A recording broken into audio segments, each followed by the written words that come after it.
The phone rang at 11:47 on a Tuesday in October, and Dorothy Calloway almost did not answer it. She was already in bed with the lamp off, lying on her back in the dark the way she had learned to sleep after Raymond passed, arms at her sides, breathing slow and deliberate, working at unconsciousness the way a person worked at a stubborn knot.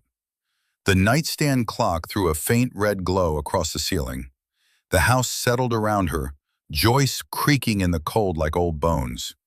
Outside, the wind moved through the oak trees at the edge of the yard, and the sound of it was the loneliest sound she knew. The phone rang again. Dot reached for it without turning on the light. 30 years of night shifts in an emergency room had wired her body to respond before her mind finished waking up. Her hand found the receiver on the third ring, and she brought it to her ear, already sitting up, feet already finding the floor. "Calloway," she said.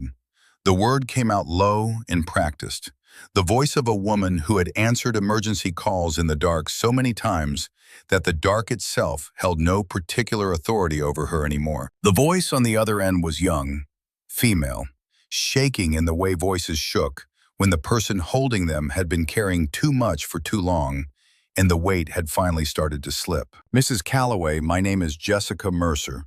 I am a caseworker with Tennessee Child Protective Services. I am so sorry to call at this hour." Dot was already on her feet, moving toward the closet. She pulled the chain on the overhead light.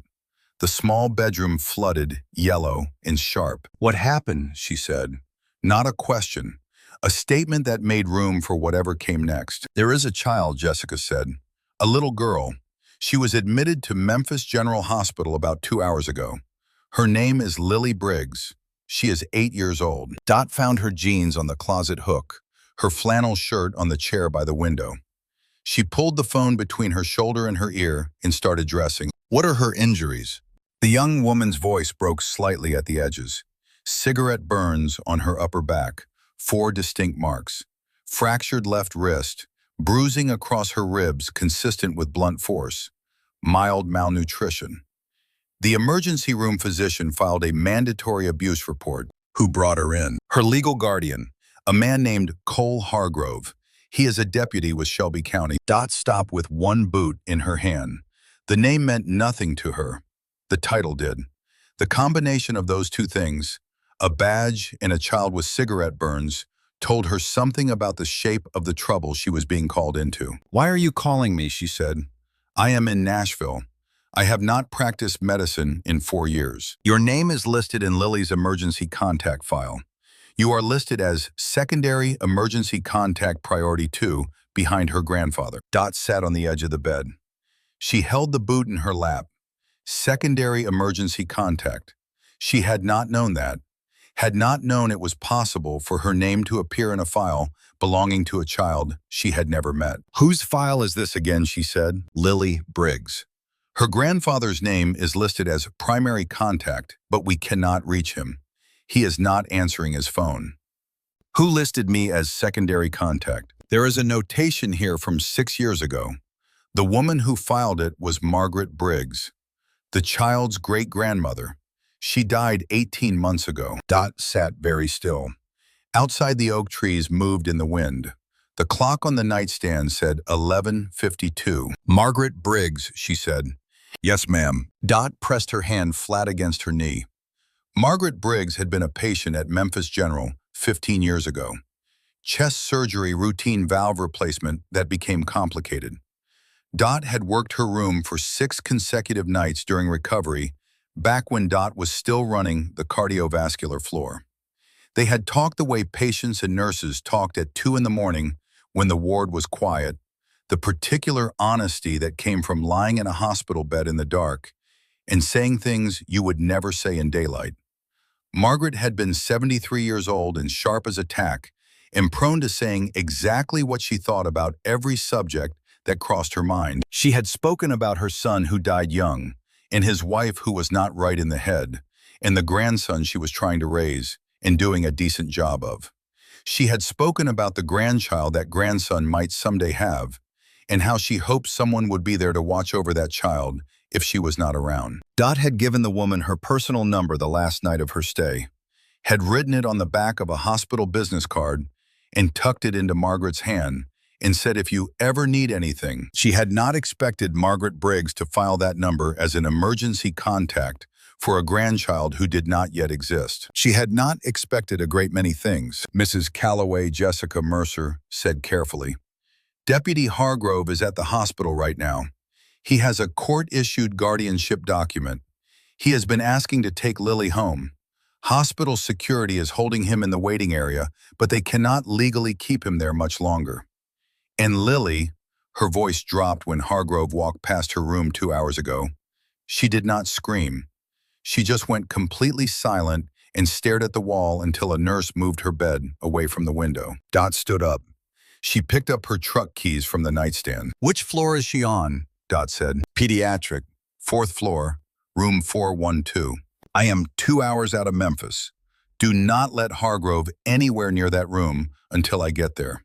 "Mrs. Calloway, I am not sure I have the authority to." Dot said, "Then find someone who does. Tell the attending physician that an 8-year-old child presenting with cigarette burns and a fractured wrist needs a full trauma assessment before anyone has legal standing to move her. Any emergency room doctor worth their license knows that. Buy me 2 hours." A pause. "Then I will try." "Do not try. Do it." She hung up. She finished pulling on her boots. She took her coat from the hook by the door, the heavy canvas one with the fleece lining that Raymond had given her the Christmas before he got sick. She took her truck keys and her billfold, and her phone charger, because the drive to Memphis was 2 hours, and she had learned a long time ago that you did not go into uncertain situations with an uncertain battery. She paused at the door to the kitchen. On the wall beside the refrigerator was the photograph she had lived with for 6 years. Her son Marcus, in his dress uniform, 26 years old, grinning with the particular brightness of a young man who believed completely in what he was doing. Staff Sergeant Marcus Calloway, 3rd Battalion, 5th Marines. He had shipped out 11 days after that photograph was taken. He had not come back. Dot looked at him for 3 seconds. Then she turned off the kitchen light and walked out into the Tennessee night. The drive to Memphis on Interstate 40 at midnight was the particular kind of lonely that belonged to highways in the dark. Headlights ahead and headlights behind, and the flat black of the fields on either side, and the sky above carrying more stars than the city ever showed you. Dot drove with the radio off. She thought about Margaret Briggs, who had been dead for 18 months and had still found a way to reach across the distance and pull Dot into something she did not yet fully understand. She thought about an 8-year-old girl lying in a hospital bed on the 4th floor of Memphis General with 4 cigarette burns on her back and a fractured wrist, and a deputy waiting in the lobby to take her home. She pressed the accelerator down and drove. Memphis General rose out of the city at 2:15 in the morning, 11 floors of lit windows against the dark sky. Dot parked in the visitor structure and walked through the sliding doors and crossed the lobby floor, her boots loud on the polished tile. The night security guard at the front desk looked up. She showed him her expired nursing credentials because she had learned that an expired badge was more persuasive than no badge at all, and told him she was there to consult on a pediatric case in room 412. He waved her through. The 4th floor corridor smelled like antiseptic and floor wax, and the particular staleness of institutional air that she had breathed for 3 decades. She knew this smell the way other people knew the smell of their childhood kitchens. It settled into her chest like something returning home. A young woman with dark circles under her eyes and a CPS badge clipped to a rumpled blazer was standing outside room 412 with her arms crossed and her face tight. She looked up when she heard Dot's boots on the linoleum. "Mrs. Calloway," Dot said. "How is she?" "Sleeping. The doctor gave her something for the pain about an hour ago." Jessica Mercer exhaled. "She has been in and out. When she is awake, she does not talk, just watches the door." "Where is Hargrove?" "Waiting room on the 1st floor. The attending physician, Dr. Paulson, told him the full trauma assessment was not complete, and he could not release the patient until it was. Hargrove threatened to call his supervisor. Dr. Paulson told him to go right ahead. Good doctor. He is a good man." Jessica glanced down the hallway, but he can only hold Hargrove off until the assessment is complete, and it is almost complete. Maybe another 40 minutes. Dot pushed open the door to room 412. The room was dim lit by the glow of the monitoring equipment and the thin light coming through the partially open blinds. Lily Briggs lay in the hospital bed with her left arm in a temporary cast and her small body wrapped in a gown that was too large for her. Her hair was dark brown and matted on one side from lying down. Her face in sleep was the face all children had in sleep, open and undefended, the day's damages temporarily set aside. On her left shoulder, visible above the line of the gown, was the edge of a bruise, faded to yellow-green, old enough to be a week or more past. A cigarette burn below it, neat and round, the kind of mark left by someone who understood exactly what they were doing. Dot stood at the foot of the bed for a long moment. She had seen a great many things in 30 years of emergency medicine. She had held the hands of people in the last minutes of their lives. She had watched residents who were skilled physicians fail at the simple human task of being present in a room with suffering. She had learned to manage what she felt so it did not compromise what she did. That discipline was 30 years deep in her bones. It did not entirely protect her from what she felt standing at the foot of this child's bed. She moved around to the chair beside the bed and sat down. She did not touch Lily. She just sat there in the dim room and waited the way she had learned to wait through long hospital nights, patient and present and alert. Lily's eyes opened at 2:31. She looked at the ceiling first, then turned her head and looked at Dot with the flat, assessing gaze of a child who had learned to measure the danger in every room before she did anything else. Dot said, "Hi, sweetheart. My name is Dorothy. You can call me Dot if you want." Lily looked at her without speaking. Her eyes moved to the door, then back to Dot. "He is not up here," Dot said. "The deputy, he is downstairs. There are people making sure he stays there for now." Lily looked at her for another long moment. Then she said, "Are you a doctor?" "I used to be a nurse. A long time ago." "Why are you here?" Dot considered the question carefully. She said, "Because your great-grandmother Margaret thought I might be useful someday, and I think she was right." Something shifted in Lily's face. Not softening exactly, more like a door opening a crack to let in a thin blade of light. "Grammy Margaret," she said. "She thought about you," Dot said. "Even after she was gone, she was still thinking about you. That is how much she loved you." Lily looked at her left arm in the cast. Then she looked back at Dot. She said, "My grandpa does not know I am here. They cannot find him." Dot said, "No. They have been calling him. Do you know where he might be?" Lily said he has his phone off when he rides. He always turns it off when he rides because he says a buzzing phone and a highway are a bad combination. Dot said he rides motorcycles. Lily said he is the president of Iron Cross. She said it the way a child said something they had heard many times, with the particular pride of second-hand ownership. He has a tattoo of the cross on his left hand. He says it means you do not leave your people behind. Dot felt something move in her chest. A recognition that arrived before she could examine it, the way certain smells arrive before you had time to name them. She said, "What is your grandpa's name?" Lily said Wade. "Wade Briggs." The room was very quiet. The monitoring equipment beeped its steady rhythm. Outside the window, the Memphis sky was starting to lighten, at its lowest edge a thin, gray line above the buildings. Wade Briggs, Iron Cross MC. She had heard that name once before, in another kind of darkness. Her son Marcus had mentioned Wade Briggs in his last letter home, the one that arrived 6 weeks after he shipped out on his final deployment. He had written about his squad, the men he trusted his life to, and he had said, "There is a Marine named Briggs who came up through the same program I did, runs with a club back in Tennessee when he is stateside. Hard man, but good. If something happens to me and you ever need anything, you could reach out to them. Iron Cross MC. They are solid people. They do not leave their people behind." She had folded that letter.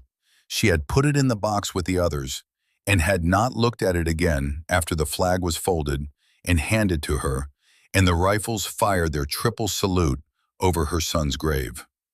She had not reached out to Wade Briggs or Iron Cross MC. She had not reached out to anyone. She said to Lily, "I need to make a phone call. I am going to step just outside the door. Is that okay?" Lily looked at the door. She said, "Do not go far." "Right outside," Dot said. "I will leave the door cracked so you can see me." She stepped into the hallway.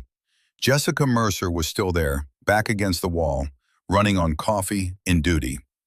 Dot said, "I need Wade Briggs's phone number." Jessica said, "He is the listed primary contact.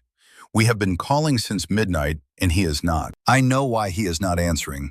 Give me the number anyway." Jessica scrolled her phone and read the number aloud. Dot dialed it. It rang 5 times.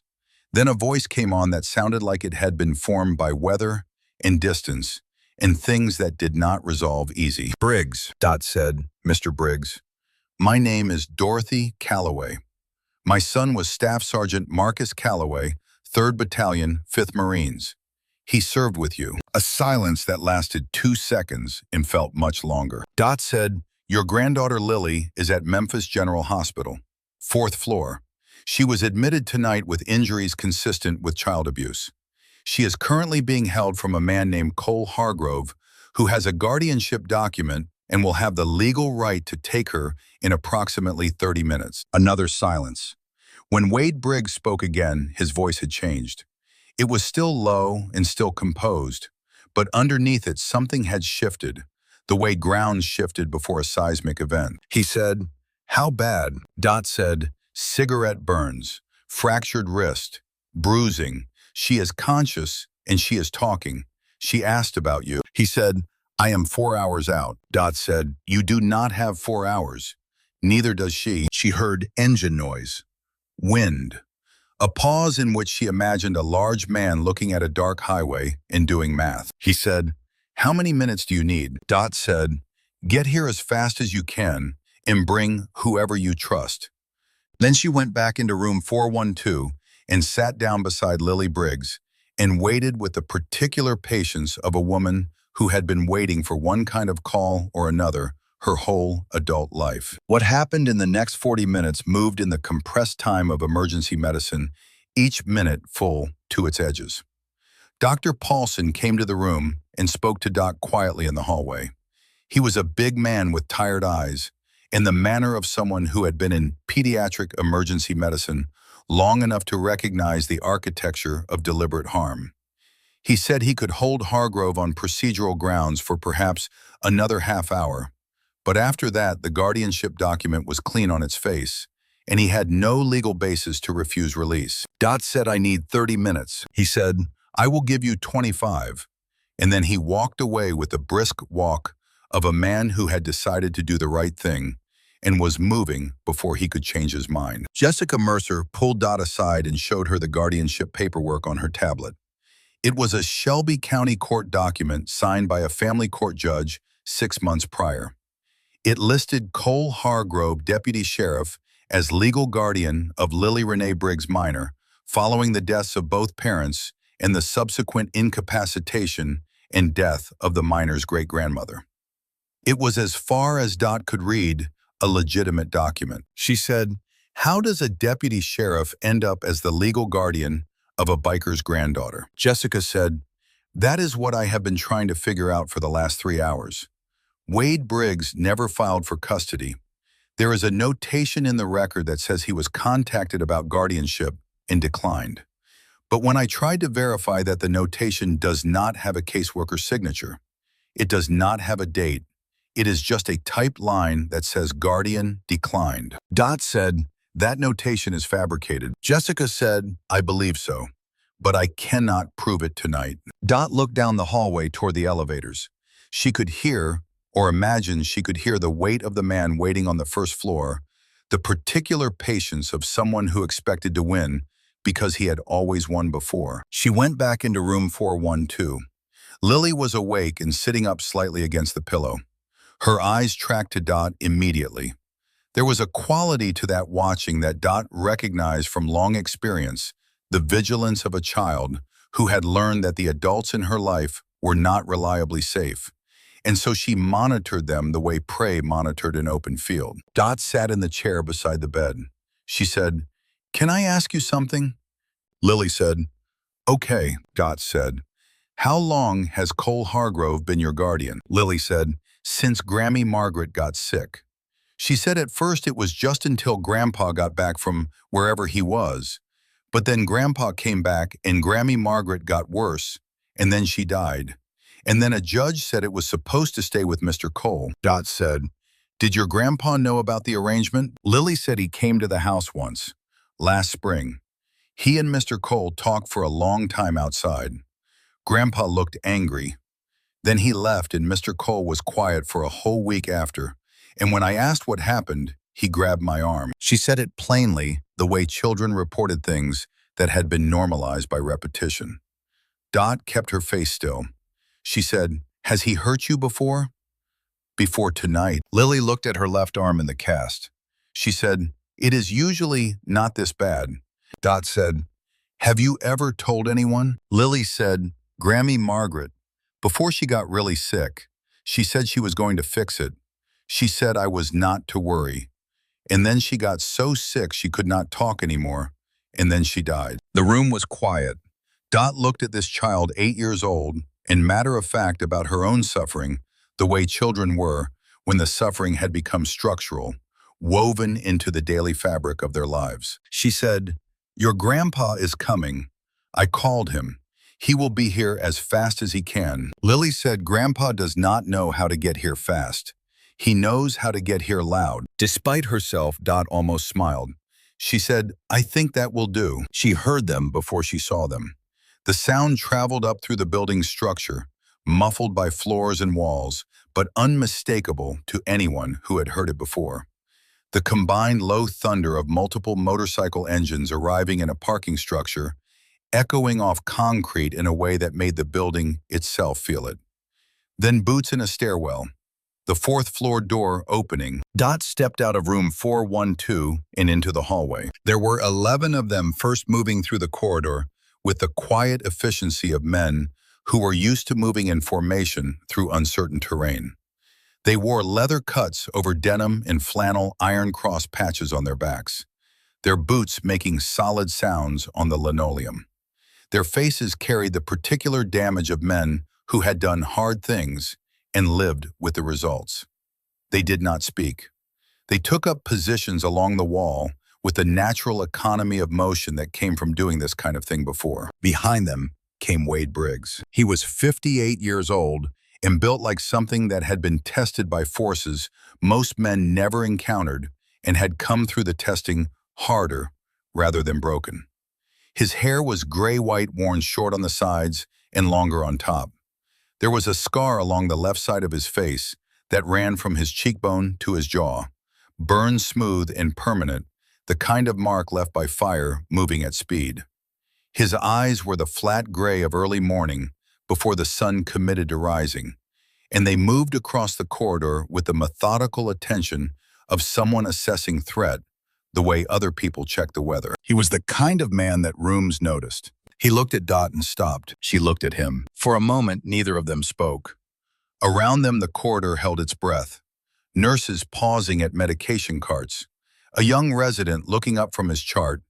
The ordinary nighttime machinery of a hospital, holding still in the presence of something it did not quite have a category for. Wade Briggs said, "You are Marcus's mother." Dot said, "I am." Something moved through his face. Not emotion exactly, more like the acknowledgement of a debt that had been accumulating for a long time and had now arrived at collection. He said, "I should have come to find you." After. Dot said, "We can talk about that later.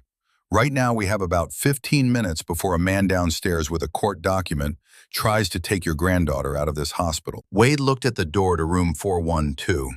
He looked at it for 3 seconds. Then he looked back at Dot and said, "Which floor is he on?" "Lobby," Wade said. "And there are how many of us up here?" Dot looked at the bikers lining the wall. She said 11, plus more coming. Wade said, "I made calls on the ride. Another 23 coming from Nashville and Knoxville. 40 minutes out." Dot said, "We do not have 40 minutes, Wade said. "Then 11 will do for now." He went to room 412 and opened the door and went inside. Dot followed. Lily was sitting up in the bed. She looked at the doorway. When she saw Wade, she went completely still for 1 second, and then something in her face changed, all at once a rapid dissolving of the held-together quality she had been maintaining since Dot arrived. And she said, "Grandpa," in a voice that carried a year's worth of waiting inside it. Wade crossed the room in 4 steps and sat on the edge of the bed and put his arms around his granddaughter with the careful deliberateness of someone who knew exactly where the injuries were and was making sure not to touch them. Lily pressed her face against his chest. Her shoulders shook once. Then she held still the way children held still when they were finally in the safest place they knew and were afraid to move in case it was not real. Dot stood near the door and watched this. She had seen a great many reunions in hospital rooms. This one carried a particular weight, the weight of time lost and harm that should not have happened, and the particular fierceness of love that had not been able to protect and was now here anyway. Wade said low and quiet, "I got you, little bird. I got you now." Lily said, "He broke my wrist, Grandpa." Dot saw Wade's jaw tighten. His arms were gentle, but his face was doing something different. The kind of controlled fury that only appeared in men who had learned to separate what they felt from what they did, because the stakes of losing that separation were too high. He said, "I know." She said, "He told me you did not want me." He said, "That is a lie. I have always wanted you. I am going to spend the rest of my life making sure you know that." Dot stepped back out of the room and closed the door behind her. In the hallway, Jessica Mercer was on her phone, talking quickly and quietly. The bikers along the wall had not moved. A night nurse was speaking to one of them in a low voice, and the biker was nodding with the patient cooperation of someone who understood he was a large and alarming presence in a place where that was not standard and was trying to be useful rather than frightening. Dot's phone buzzed. "Unknown number, Memphis area code." She answered it. The voice was male, mid-30s, the practiced calm of someone who delivered difficult information professionally. He said, "Mrs. Calloway, my name is Nate Holden. I am a sergeant with Memphis PD. I have a situation in the lobby I need your help with." Dot said, "Deputy Hargrove." Sergeant Holden was quiet for a moment. He said, "You know about the situation. I have known about it for 2 hours." He said, "Cole Hargrove is a Shelby County deputy and he has a valid guardianship document. I have 11 motorcycle club members who arrived in the last 20 minutes and are refusing to leave the lobby, and my captain is about 4 minutes from calling this a hostile situation and sending up a tactical response." Dot said, "The child in room 412 has 4 cigarette burns on her back and a fractured wrist. Dr. Paulson has filed a mandatory abuse report. Under Tennessee statute, the filing of that report triggers an automatic 72-hour hold before any guardian can remove a minor from a medical facility pending investigation. Your captain knows that." A pause. He said the statute requires the investigating officer to authorize the hold. Dot said, "Who is the investigating officer assigned to the abuse report?" A longer pause. He said, "Cole Hargrove is the deputy on duty for Shelby County Family Matters tonight." Dot was quiet for 3 seconds. She said, "Sergeant Holden. The investigating officer and the named guardian are the same person. You understand what that means?" He said, "Yes, ma'am." She said, "Call your captain and tell him that." She heard him exhale. He said, "Give me 10 minutes." She said, "You have 7. She hung up and turned to find Wade Briggs standing in the hallway. He had heard at least part of the conversation. His expression was unreadable in the way that faces were unreadable when the person wearing them had applied a great deal of practice to the task. He said, "You used to do emergency medicine." Dot said, 30 years, Memphis General, Nashville General, 2 rural hospitals in between." He said, "You know this building." She said, "I know most hospitals well enough." He said, "Hargrove is going to push back on Holden. His captain covers for him." Dot said, "How do you know that?" Wade looked at her with those gray morning eyes. He said, "Because the guardianship document that put Lily in his house is the most crooked piece of paper I have ever seen, and I spent 2 months trying to find a lawyer who would look at it before I ran out of money. Someone made sure that document was clean. That does not happen without someone covering it. Dot said, "Who is Cole Hargrove to the department? Who does he report to?" Wade said, "Captain Frank Decker, Organized Crime Unit." Dot looked at the wall of the corridor for a moment. Organized crime. A deputy with custody of a biker's granddaughter. A flash drive that might or might not exist somewhere. A great-grandmother who died before she could fix what she had said she was going to fix. She said, "We need to talk about what Hargrove actually wants." "I do not think it is Lily." Wade said no. He said it flat certain. He is not interested in Lily. She is leverage. "For what?" Wade looked down the corridor toward the elevators. He said, "My son Kevin died 11 months ago. The official cause was a traffic accident on Interstate 40. He was 32 years old, and he had been riding that road his whole life, and he did not make mistakes on it." Dot said, "What was he doing before he died?" Wade said he worked in the city tax assessor's office for 3 years. "He told me 6 months before the accident that he had found something in the city's asset records that he needed to be careful with. He was going to take it to the right people. I told him to be careful. A month later, he was dead." Dot said, "And you think Hargrove killed him?" Wade said, "I think someone did." Below them in the lobby, a door opened. Voices rose. Dot and Wade looked at each other. The elevator at the end of the corridor chimed, and the doors opened, and Cole Hargrove stepped out onto the 4th floor. He was 39 years old, clean-shaved in civilian clothes, a blue jacket over a collared shirt, the deliberate presentability of someone who wanted to appear reasonable rather than official. He was average height and average build, and had the particular quality of men who were dangerous, not because of their physical presence, but because of their certainty in their own protection. He moved down the corridor with the assurance of a man who had never been stopped before. He stopped when he saw the bikers along the wall. He stopped and he looked at them, all 11 of them in their cuts and boots, and something passed through his face that he controlled quickly. It passed so fast you might miss it if you were not looking. But Dot had been watching people's faces in crisis for 30 years. What she saw in Cole Hargrove's face in the moment before he controlled it was not surprise. It was recognition. He knew about Wade Briggs. He knew about Iron Cross. And he had come up here anyway, which meant he believed the document in his hand was sufficient to override everything else, including 30 bikers and a 74-year-old woman blocking his path. He looked at Dot. He said, "You are not staff here." Dot said, "No." He said, "You have no legal standing in this matter." She said, "I have a standing invitation from Margaret Briggs, who is not here to voice it herself, and the common decency that apparently stopped appearing on the hospital roster the same time you did." His eyes moved to Wade.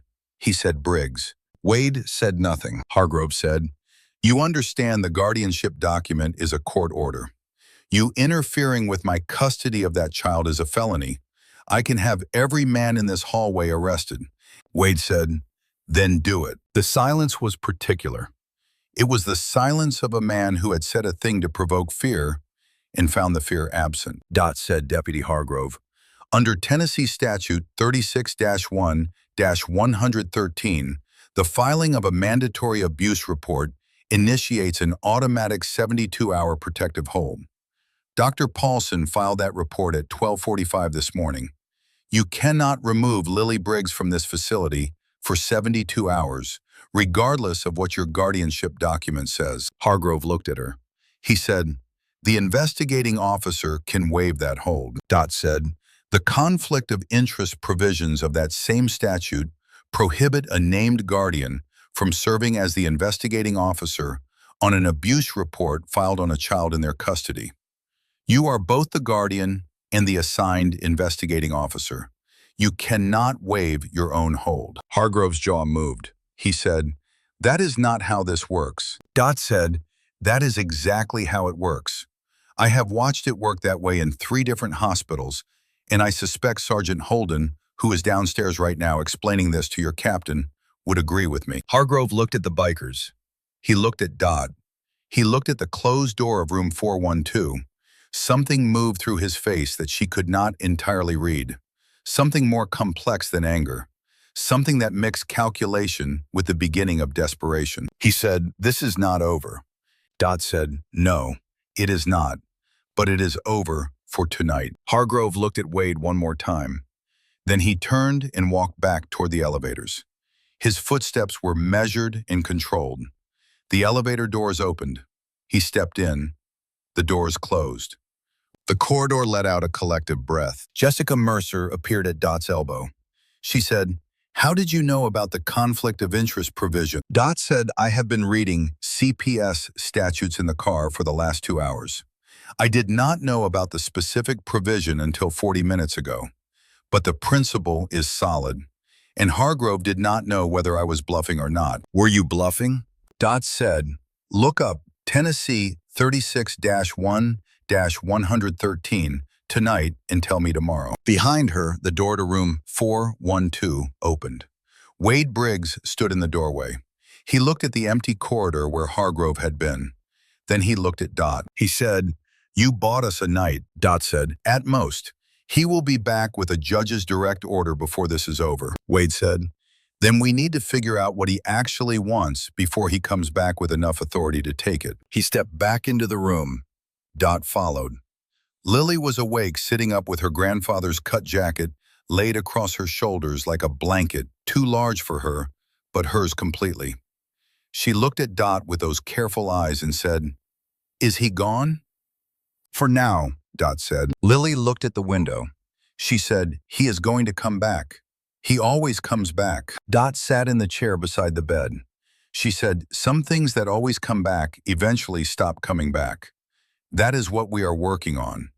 Lily looked at her for a long moment. Then she reached under the pillow and drew out something small. She held it out toward Dot. It was a flash drive, small and orange and unremarkable, the kind of thing that sat in junk drawers and got lost in couch cushions. Lily held it in her palm with the gravity of a child who understood it was important without knowing why. She said, "Daddy gave me this before he got sick. He sewed it into the hem of my nightgown, and he said, 'Keep it hidden and do not give it to Mr. Cole no matter what he asks.' He said someday someone trustworthy would come and I should give it to them." Lily looked at Dot. She said, "Grammy Margaret told me once about a nurse who was kind to her. She said if I ever met someone who reminded me of that kind of person, I should trust them." The room was quiet except for the monitoring equipment. Dot looked at the flash drive in the child's hand. She looked at Wade, who was watching his granddaughter, with an expression that carried grief and pride in approximately equal measure. She said to Lily, "Can I hold on to this for you?" Lily said, "That is why I showed you." Dot took the flash drive and closed her hand around it. Outside the window, Memphis was beginning to separate itself from the dark, the first gray seam of dawn coming up between the buildings. Wade said quietly, "Kevin told me there was evidence. He told me it was important enough that people might kill for it. I did not know he had already made a copy." Dot said he made sure his daughter had it. He made sure she knew to keep it hidden. Wade said he trusted the right people with it, even when he could not be there himself. Dot looked at the flash drive in her hand. She thought about Kevin Briggs, 32 years old, driving a road he had driven his whole life and not making it home. She thought about her son Marcus, 26 years old, and grinning in his dress uniform, certain of what he was doing. She thought about the particular ways in which people tried to protect the things they loved, and how sometimes those efforts arrived only after those people were gone, passed through the hands of others, arriving in unexpected rooms at unexpected hours. She closed her hand tighter around the drive. She said, "We need somewhere safe to go before dawn. Hargrove will have a judge's order by morning, and this hospital will not be able to hold him off a second time." Wade said, "I know a place." Dot said, "How far?" Wade said, "Far enough."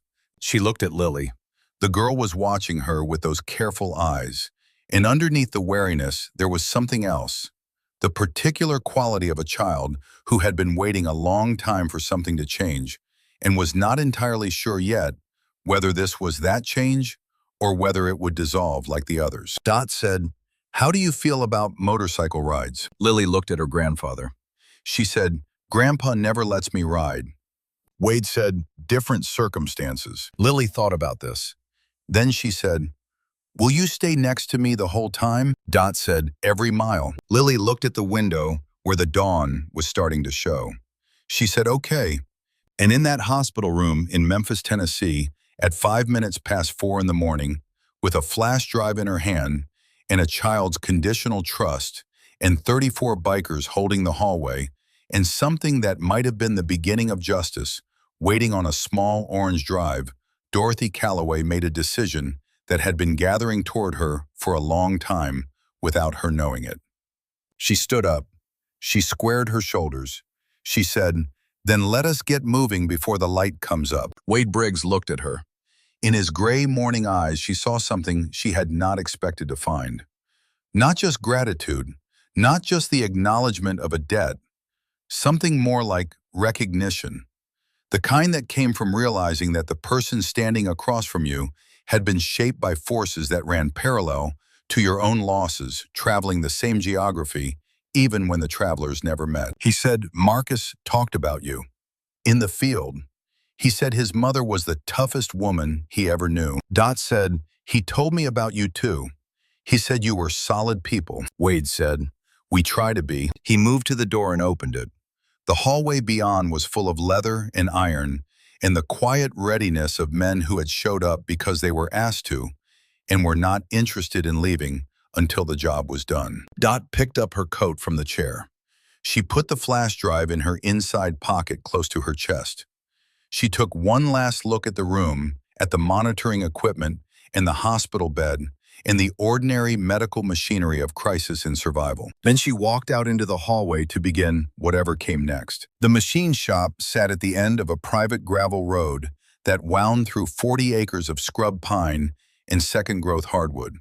Earl Dixon had built it 20 years ago for machining work, and it had the look of a building that had never been intended to be attractive, only functional. Cinder block walls, corrugated steel roof, a loading bay on the south side big enough to drive a truck into, 2 industrial fluorescent fixtures hanging from the ceiling that buzzed when they warmed up and cast a light that was more honest than flattering. By the time the convoy arrived at 5:15 in the morning, someone had already unlocked the bay doors and run a propane heater in the corner until the interior was less than freezing. There were folding chairs, a card table, 2 sleeping bags unrolled near the heater for Lily, and a cooler with water and sandwiches. Lily fell asleep on the sleeping bag 17 minutes after arriving, her cast arm tucked against her chest, her grandfather's cut jacket spread over her shoulders. The medication the hospital had given her for pain was still working, and sleep took her the way sleep took children who had been through too much, suddenly and completely, like a light being switched off. The bikers took up positions without being told. 2 near the road entrance, 2 at the building's back. The rest inside or close their engines, cool their presence, making the building feel less like a hiding place and more like a fortress. Dot sat at the card table with a flash drive and a laptop that Wade produced from a locked saddlebag. He sat across from her. 2 older riders sat along the wall close enough to see the screen. The drive opened. There were 4 files, 3 labeled with dates and letter codes. The 4th was labeled Read First and was a text document. She opened it. The writing was direct and without sentiment, the writing of someone who had decided that clarity mattered more than comfort. It said, if you are reading this, I did not make it. My name is Kevin Briggs. I work for the City of Memphis Tax Assessor's Office for 3 years. What I found there is documented in the other 3 files. Here is the short version. Captain Frank Decker of Memphis PD Organized Crime Unit has been running a theft operation out of his unit for at least 6 years. Asset seizures from criminal prosecutions are being underreported. The gap between what is seized and what is reported goes into a fund that Decker controls. Over 6 years, my best estimate, based on the records I could access, is approximately $4.2 million. Cole Hargrove is Decker's primary operation manager. He handles logistics documentation and enforcement. Enforcement meaning what you think it means. 3 people that I know of tried to report what they found. A city accountant named Ruth Weaver, a junior detective named Paul Slater, a police officer named Marcus Calloway who left the force and entered the Marines and died in Iraq. I do not know whether Marcus Calloway's death was connected. I do not know enough to say. But I know he filed a formal complaint against Decker's unit 8 months before he enlisted, and I know that complaint was removed from the records. I found the original in a paper archive that had not been digitized. I have photographed it. It is in File 3. I am giving this to my daughter because I do not know who else to trust, and because she is the safest place I know. She will not understand it, but she will keep it hidden if I tell her to. She is good at doing what I ask. If you are reading this because something happened to her, I am sorry. I thought hiding it with her was safer than keeping it myself. I may have been wrong about that. Find someone in the FBI, not Memphis Field Office, Nashville. There is an agent named Marcus Webb who handled a corruption case out of Davidson County 2 years ago. He is clean. Use him. Kevin Briggs. The document ended. The machine shop was very quiet. The propane heater hissed in the corner. Lily slept without moving. Dot sat with her hands flat on the table and looked at what she had just read. Wade said Marcus Calloway filed a complaint against Decker. She said, yes. He said, before he enlisted. She said, 8 months before. Kevin says the complaint was removed from the records. Wade looked at the wall. He said Marcus enlisted after the complaint went nowhere. Dot said, that is one way to read it. Neither of them spoke for a moment. She had not known this.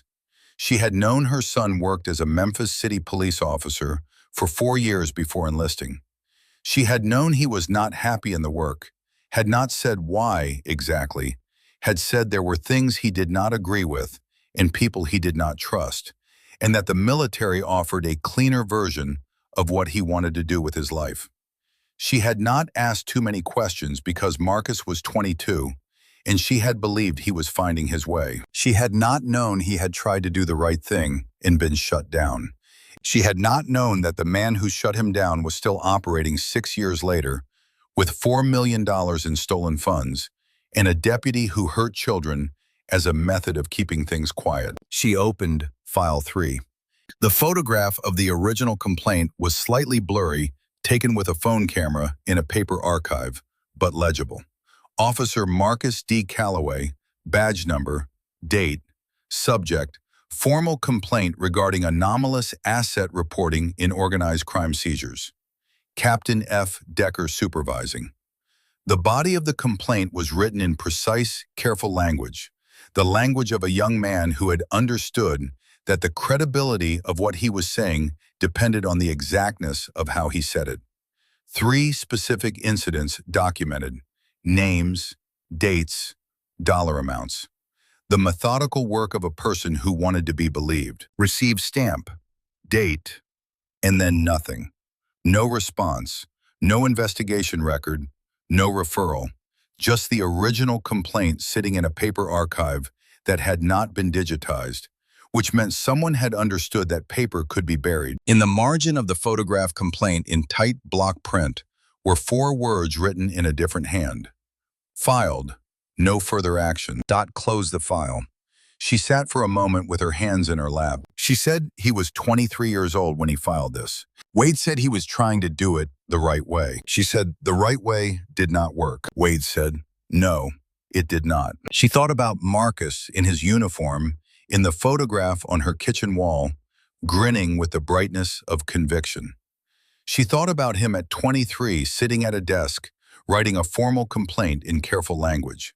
She thought about what it must have felt like when that complaint disappeared and nothing happened, and the people he had complained about kept coming to work and kept running their operation. She thought about him deciding to leave. She set her hand flat on the table and kept it there. She said, I want to know everything Decker has done since my son filed that complaint.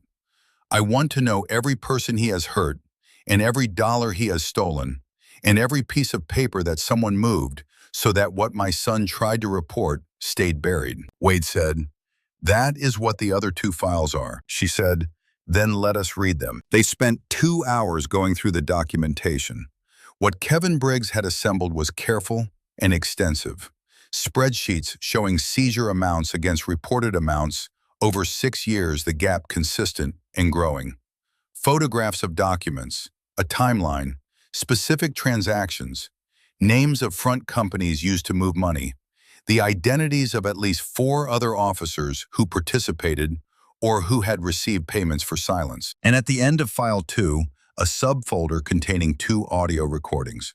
The first was a conversation between Hargrove and a man whose voice Kevin's notes identified as Decker, recorded on a phone in Kevin's jacket pocket during a forced meeting about Kevin's employment records.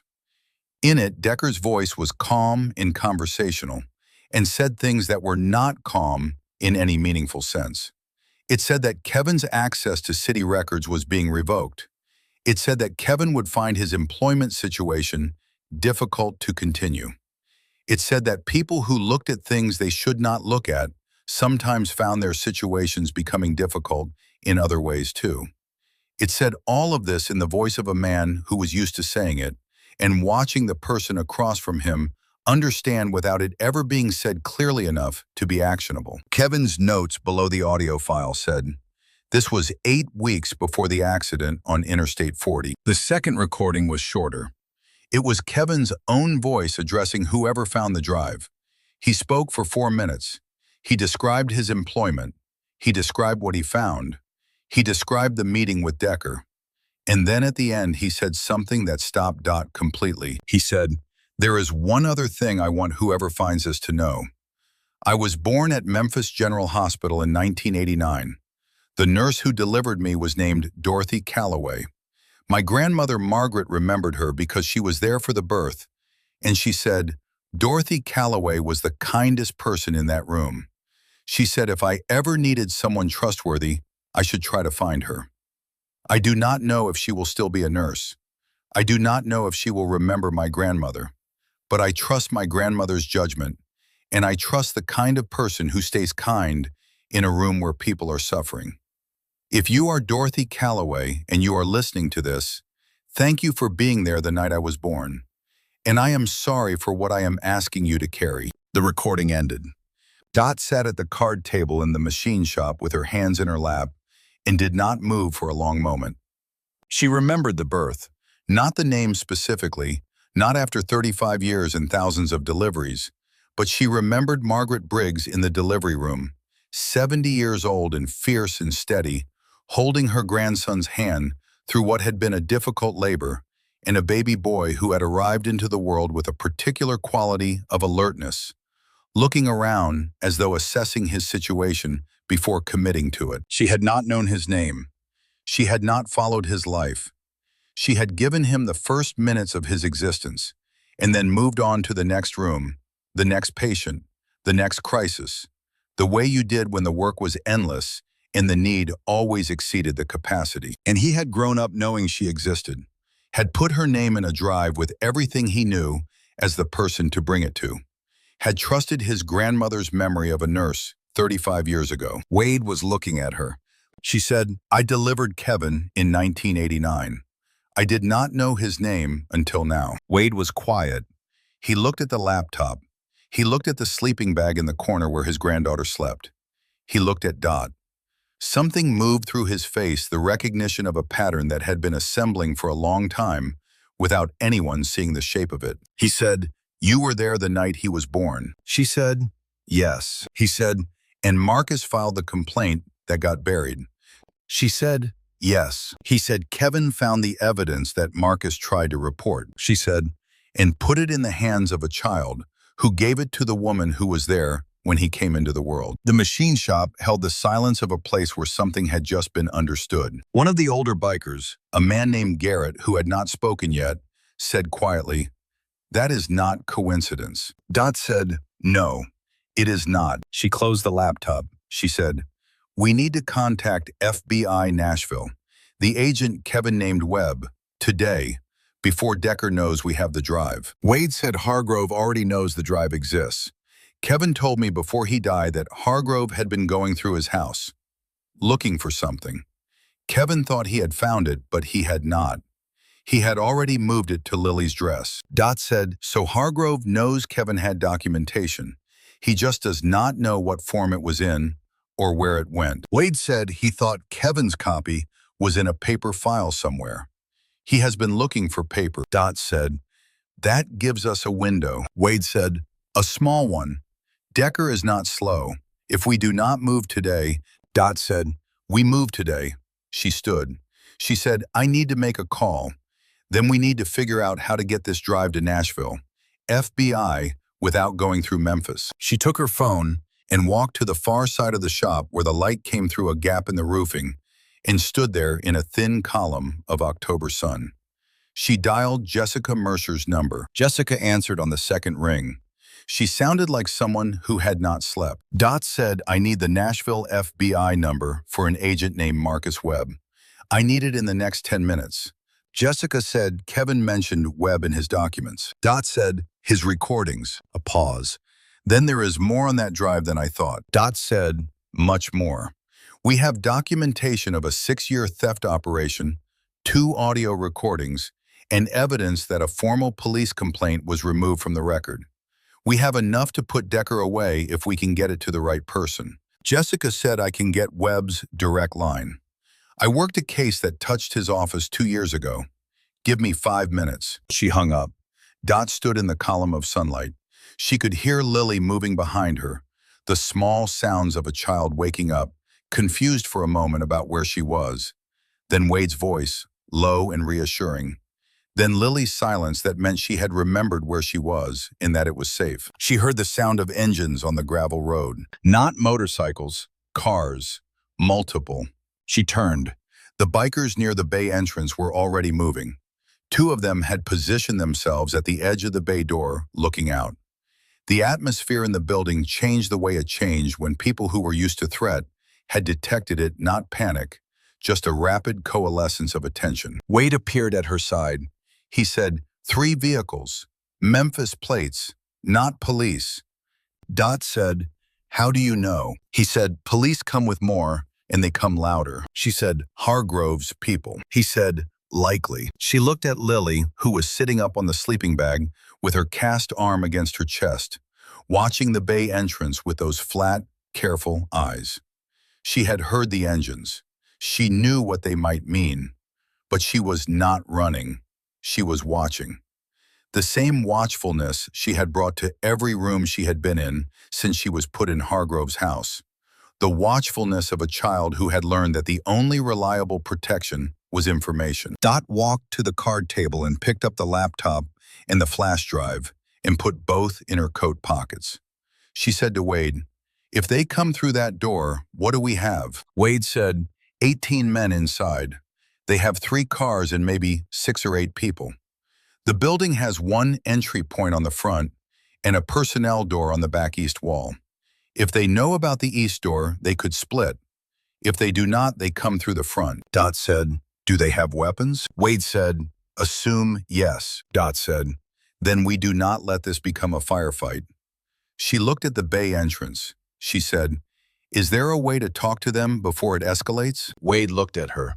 He said, you want to talk to Decker's crew. She said, I want to establish that this situation has already moved past the point where violence helps them. If they know the drive exists and that we have it hurting us, does not make the drive disappear. It just makes the people who hurt us into subjects of a federal investigation. Wade said, they may not be thinking that clearly. Dot said, then I will think it for them. Her phone buzzed. Jessica's text Webb's direct line. He is in. Tell him, Kevin Briggs. He will know. Dot called the number. It rang twice.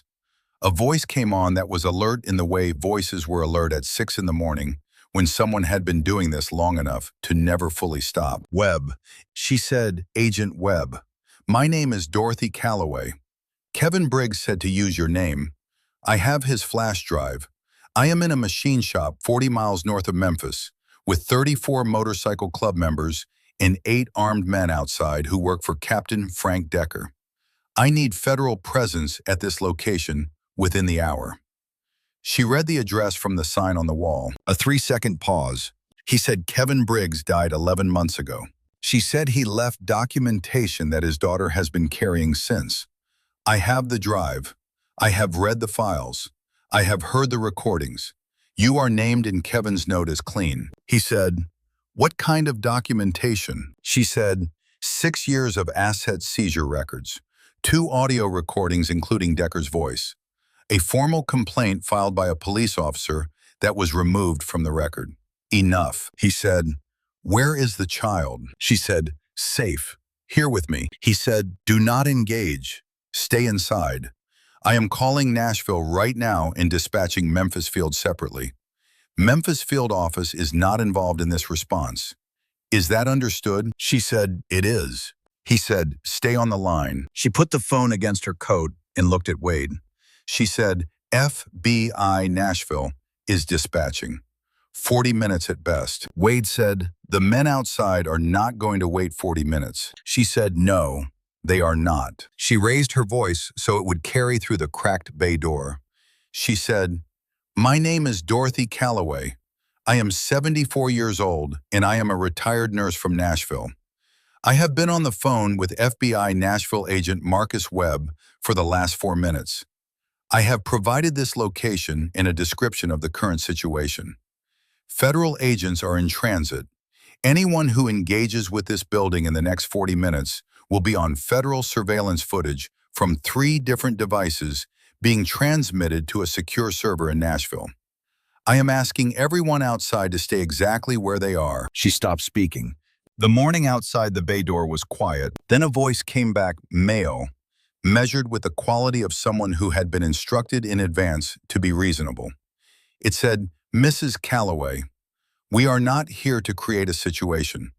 We are here to ensure the safety of a minor child and to retrieve property that belongs to a Shelby County investigation. Dot said, the minor child is under medical supervision and has been entrusted to my care pending federal review of her guardianship status. The property you are referring to is evidence in a federal corruption investigation.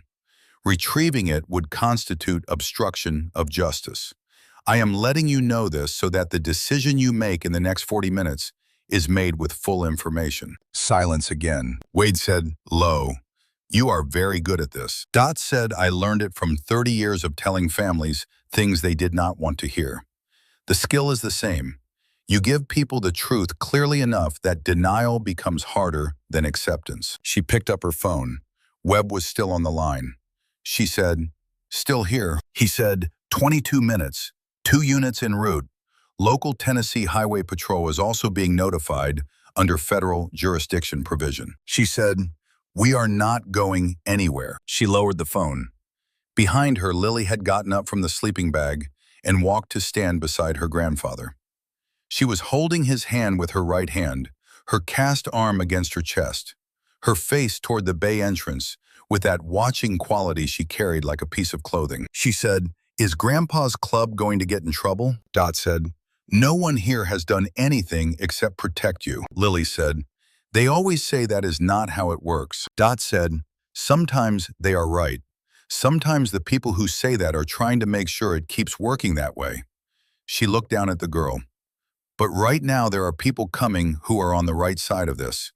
We just have to stay put until they get here. Lily looked at the bay entrance. She said, he is afraid of Grandpa, but he is not afraid of me. Mr. Cole. He does not think I know anything important. Dot said he was wrong about that. Lily said, I know. She said it without satisfaction, just plainly. The way she said most things. She said, Daddy said the most important thing about having information was knowing when to give it to the right person. She looked at Dot. She said, I think Daddy knew you were the right person even before I met you. The morning outside was holding. No movement from the perimeter. The men out there were waiting, calculating, doing the same math Dot was doing from the other side of the bay wall. She put her hand on Lily's shoulder gently, the way you touch someone who had been hurt enough that touch itself had become a thing to be careful with. She said, your daddy was smart. Lily said he was scared too. At the end. But he did it anyway. Dot said, that is what courage is. They stood together in the machine shop while the propane heater hissed and the fluorescent lights buzzed, and the federal agents drove north through the Tennessee morning, and outside 8 men held a perimeter around a building that contained a flash drive and a child and a 74-year-old woman who had learned over a long life that some fights you did not choose, but you did not walk away from either. 31 minutes later, the federal vehicles arrived. They came in two black SUVs with federal plates in the yellow windbreaker of the FBI Nashville field office. 4 agents and a driver, no lights or sirens, moving at the speed of people who wanted to arrive rather than announce themselves. Behind them, 2 Tennessee Highway Patrol units parked at the road entrance. The men outside the machine shop did not fight. 3 of them walked to the Highway Patrol units and placed their hands on the hood without being asked, which told Dot something about the level of instruction they had been given. 2 more were detained at the east door. Agent Webb was 55 years old, graying with the lean face of someone who ran in the mornings and kept his desk orderly. He came through the bay entrance and shook Dot's hand and looked at the flash drive she produced from her coat pocket with an expression that carried the quality of a man seeing the thing he had been told existed and finding it exactly where he expected. He said, "This is Kevin Briggs's documentation." She said, "Everything he compiled. 3 files and 2 audio recordings, including a conversation with Decker's voice on it." Webb said, "I know Kevin Briggs's name. We were 2 months from being able to bring him in safely when he died on Interstate 40. We never found what he was working with. He looked at the drive.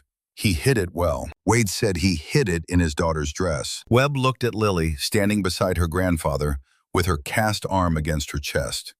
He said to her, "Are you okay?" She said, "My wrist hurts." He said, "We are going to get you looked at." His voice carried the particular care that people use when they were talking to a child and were uncertain whether their ordinary manner was the right one for the circumstance. He said, "You have been very brave." Lily looked at him with those flat, careful eyes. She said, "I do not feel brave. I feel tired." Webb said, "That is what brave feels like afterward." His agent, Torres, documented the drive, photographed it in its original state, copied it to an encrypted device, then sealed the original in an evidence bag with the methodical care of someone who understood it would have a long, legal life. Dot stood with Wade near the bay entrance where the morning had finally become fully morning. The sun up and honest above the tree line, the October air cold and clean. 2 of the detained men were in the back of a patrol unit. She said to Webb when Torres had finished, "What happens now?" He said, "We go to Memphis. The documentation is sufficient for immediate warrants. Decker is going to find out what happened here, and he is going to run or do something desperate. We want to be ahead of both." She said, "And Lily." He said, "That is a family court matter. The guardianship document that placed her with Hargrove is fraudulent based on what we can see in the documentation. A judge will need to void it officially. That takes a hearing." She said, "How long?" He said, "With federal weight behind it, 2 days, maybe 1. She said, "And until then," he said, "she cannot go back to Hargrove's house, and she cannot go into standard foster placement in Shelby County because we do not know who else in the system is connected to Decker's operation." He paused. "Is there someone who can maintain custody informally until the hearing?" Dot looked at Wade. Wade looked at Dot. She said, "I have a house in Nashville." Webb said, "Any connection to Decker's operation?" She said, "I am a retired nurse. My connection to this is that Kevin Briggs put my name in his documentation as someone who could be trusted. That is the entirety of my connection." Webb looked at her for a moment. He said, "You are 74 years old." She said, "That is not a disqualifying characteristic." He almost smiled. He said, "I will authorize you as temporary custodian pending the hearing. It requires you to sign documentation that you are responsible for her physical safety and that you do not remove her from Tennessee." She said, "I can do that." He looked at Wade. He said, "And you?" Wade said, "I go where Lily goes." Webb looked at him for a long moment. He said, "Stay available for contact. Do not leave the state." Wade said, "We will be available." Garrett, the older biker who had not spoken until the question of coincidence, stopped beside Dot before he mounted his bike. He said, "Mrs. Calloway, your boy would have been proud of you." She said, "He would have told me I was being reckless." Garrett said, That is how you know he would be proud. He rode out. Dot stood in the bay entrance with the morning around her. She thought about Frank Decker somewhere in Memphis, making phone calls, learning what had happened. She thought about Cole Hargrove, who by now would know the drive had been found. She thought about two young men who had tried to do the right thing and had not lived to see it arrive at this particular morning. She thought about a woman named Margaret Briggs, who had written a retired nurse's phone number into a child's emergency contact file because she believed some people were worth trusting. Wade came to stand beside her. He said, "You know, this is not over yet." She said, "I know. Decker is not arrested." He said, "He is going to move fast when he finds out. He is going to try to get ahead of it." She said, "Then we stay close to Lily until Decker is in custody. We do not give him a target he can reach." He looked at her. He said, "You are willing to do that. Keep yourself in the middle of this until it is done." She said, "I was in the middle of it the moment Margaret Briggs wrote my name in that file. I just did not know it yet." He said, "Most people would have put the flash drive on Webb's desk and gone home." She said, "Lily does not know Webb. She does not have any reason to trust that going home means being safe. She needs someone who is not going to disappear when it gets complicated." Wade said, "And you are that person." She looked at him. She said, "For now, yes." He was quiet. Then he said, "You know what Marcus told me once? In the field.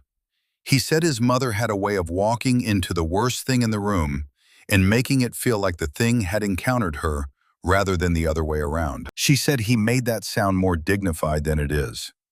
"Mostly it is just that I have stopped being surprised by how bad things can get. Once you stop being surprised, you can start being useful." Wade said, "He said you would say something like that." She said, "He knew me well." The drive back should have been straightforward. Webb authorized Dot as temporary custodian, signed the paperwork in the back of his SUV, and gave her a direct number to reach his office. He was heading to Memphis with enough documented cause to pursue warrants against Decker and Hargrove before the end of the business day. They were 12 miles from the machine shop when the black Escalade pulled out of a farm road and fell in behind them. Wade saw it.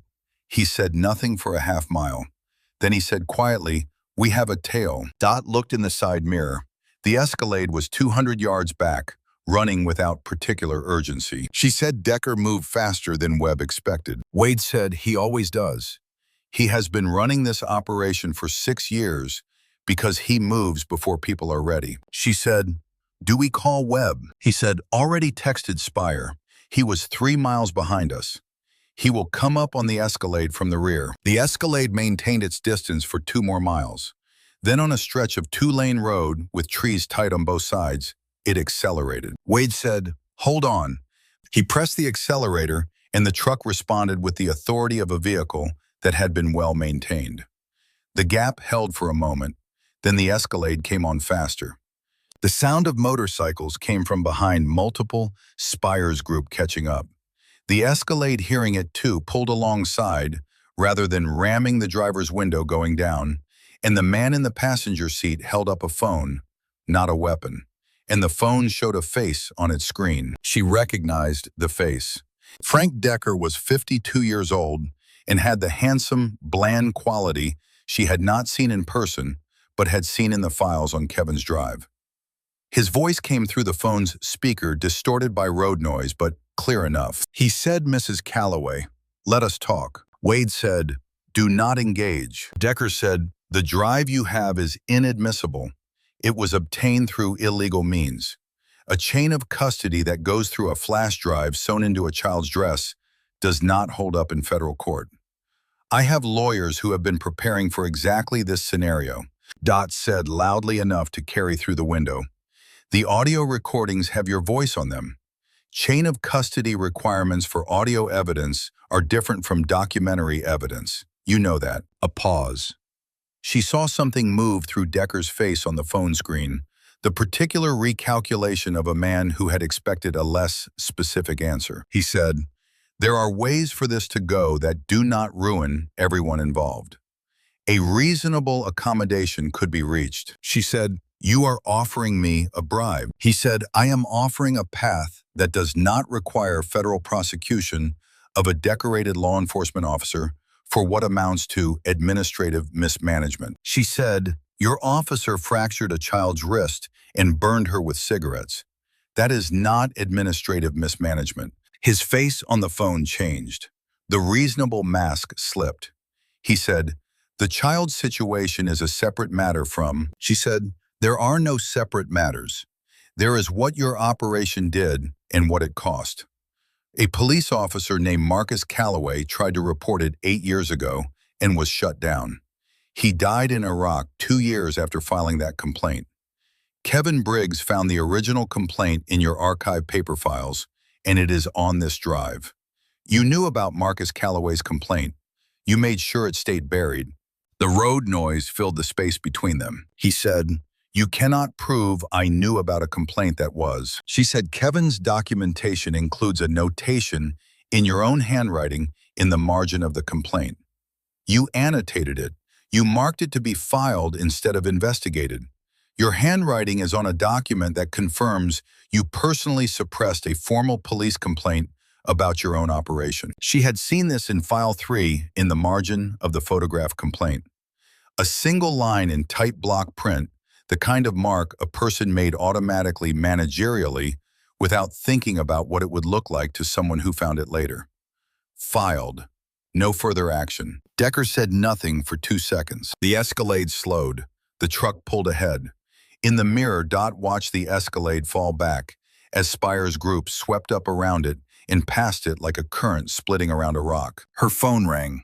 "Webb," she answered. He said, "I am hearing there is a vehicle contact on Route 70. Are you safe?" She said, "We are past it." Decker attempted to negotiate. He said, "We are executing a warrant at his residence right now. He is not there." She said he was on a phone in a vehicle on Route 70 about 4 minutes ago. "He is mobile." Webb said, "We will find him. Get to Nashville. I will have agents meet you at your address." She said, "Understood." She lowered the phone. Wade said, "You knew about the handwriting annotation." She said, "I read everything on that drive in the machine shop. I retained what was specific." He said, "You dropped it on him in the middle of a moving vehicle to see what he would do." She said, "I needed to know how well prepared his legal team actually is. If they had a solid counter-argument for the handwriting notation, he would have had it ready. He did not. He went quiet. That tells me his lawyers have not seen the full documentation." Wade said, "That is a tactical move." She said, "It is triage. You find out what the worst problem is and you address it first. The worst problem was that he thought he had leverage. He does not. Now he knows that too." They drove. The Tennessee highway unrolled ahead of them. The sun was up fully, and the fields on both sides were the particular gold of October in the middle states, flat and wide and honest. In the back seat, Lily said, "Is it over now?" Dot turned. The girl was watching the road ahead with the held quality of someone who had been told things were going to be okay before and had not found that to be reliable. Dot said, "The worst part is over. There are still things that have to happen. A hearing, legal proceedings, things that take time. But the man who hurt you is not going to be able to do that again. The drive your daddy kept is in federal custody now," Lily said. "And then, can I live with Grandpa?" Wade said, "That is the plan, little bird." Lily said, "And Dot." He glanced at Dot. Dot looked back at him. She said, "I will be close. That I can promise." Lily seemed to consider the adequacy of this. Then she looked back out the window at the passing fields and said, "Grammy Margaret said things worked out if you put the right people in the right places." She was quiet for a moment. I think she was right. Nashville received them without ceremony. 2 FBI Nashville agents were waiting at Dot's house when they arrived, a man and a woman in their 30s, with the careful, professional manner of people who had been briefed. They checked identification. They secured the property perimeter. They occupied the front and rear positions with quiet efficiency. Dot unlocked her front door and walked into her own house, and felt for the first time in 16 hours the particular weight of her age. The drive, the night, the standing and waiting and thinking at speed.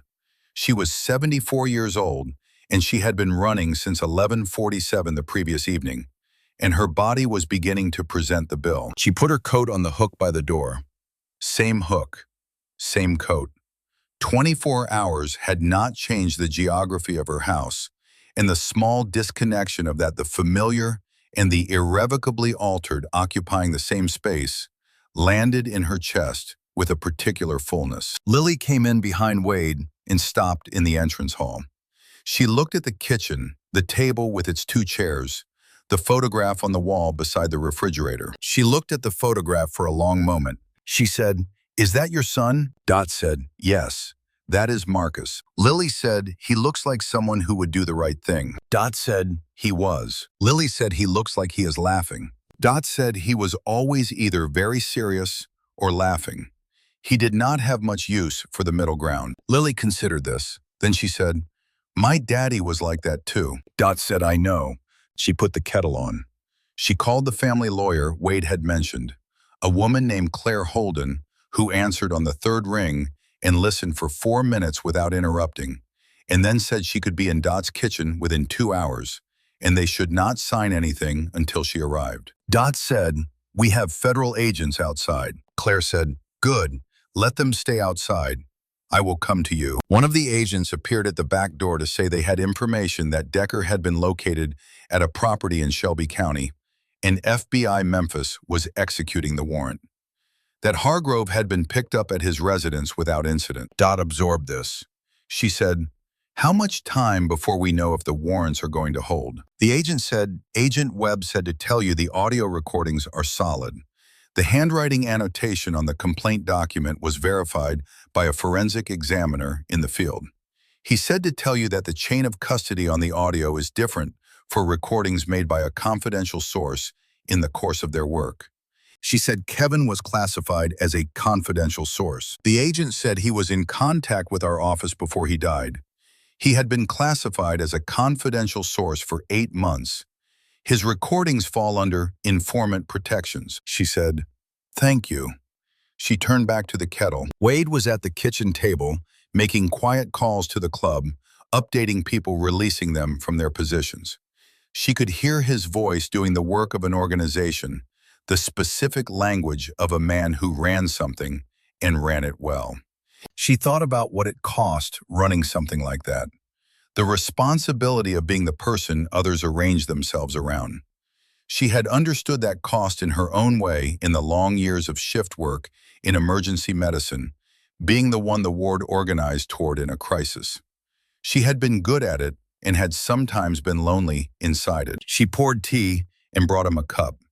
He looked at it and then at her with an expression that contained more than the ordinary gratitude for a cup of tea. He said, "I do not remember the last time someone brought me tea." She said, "That is not surprising. You are not the kind of man who looks like he needs things brought to him." He said, "Marcus said that about you too, that you were the kind of person other people brought things to." She said, "He said that." He said it like it cost you something. Being that person. She sat down across from him. She said, "It does. You are always the one holding the shape of things. Other people lean on the shape. You do not get to." He said, "Yes." They sat with that for a moment. He said, "For what it is worth, you can lean on this, whatever this is, whatever it turns out to be." She looked at him. He said it simply, without performance, the way people said true things they had been thinking for a while and had decided to say out loud. She said, "I will keep that in mind." Lily appeared in the kitchen doorway. She had found the bathroom and washed her face and looked slightly more like a child who lived in a house than one who had spent the night in transit. She said, "Dot, can I look at your books?" Dot said, "Go ahead. The living room. Bottom shelf has ones you might like." Lily disappeared.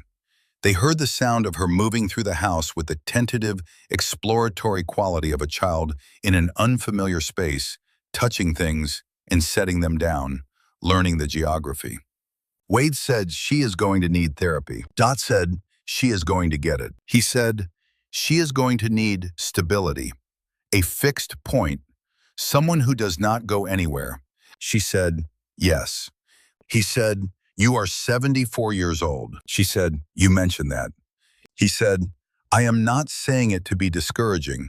I am saying it because the court will.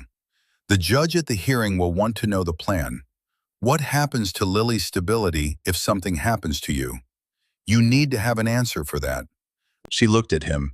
She said, I have thought about it. He said, and? She said, the answer is that you are part of the plan. That Lily's stability is not contingent on one person. That she has a grandfather who is getting his life arranged in Nashville and who will be present and consistent. The plan is a network, not a single point. He was quiet for a moment. He said, you want to do this together. She said, I think it makes sense. Two guardians are more convincing than one, and they are more stable than one. The family lawyer can advise on the structure, but yes, that is what I think makes sense. He said, you would be comfortable with that. She said, I have been comfortable with a great many things that I did not choose in the beginning. You learn comfort when the alternative is worse. He almost smiled. He said, that is not exactly a ringing endorsement. She said, what I mean is, I have spent 24 hours watching how you operate and who you are. What you did for Lily and what you did for Marcus without knowing you were doing it. A man who shows up the way you showed up when I called is a man worth building something with. He said, she is going to need braid lessons. I cannot do braids. Dot said, I can do braids. He said, and someone to drive her to school who does not arrive on a Harley. She said, I have a truck. He said, and help with the nightmares. She has them. She has had them since she came to live with Kevin. They got worse after Kevin died. Dot said, there are people who are very good at that. We will find the right one. He said, she is going to want to meet the club. She already considers the club family. She said the club can visit on appropriate occasions. He almost smiled again. This time it went slightly further.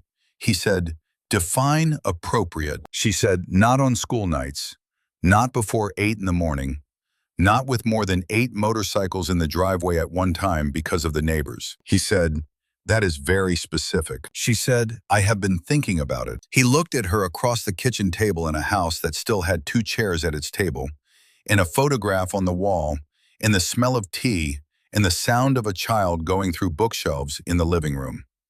He looked at her the way people looked at things they were trying to understand were real. He said, I owe you more than I can say. For Marcus, for what I did not do, and for what you did today. She said, you do not owe me.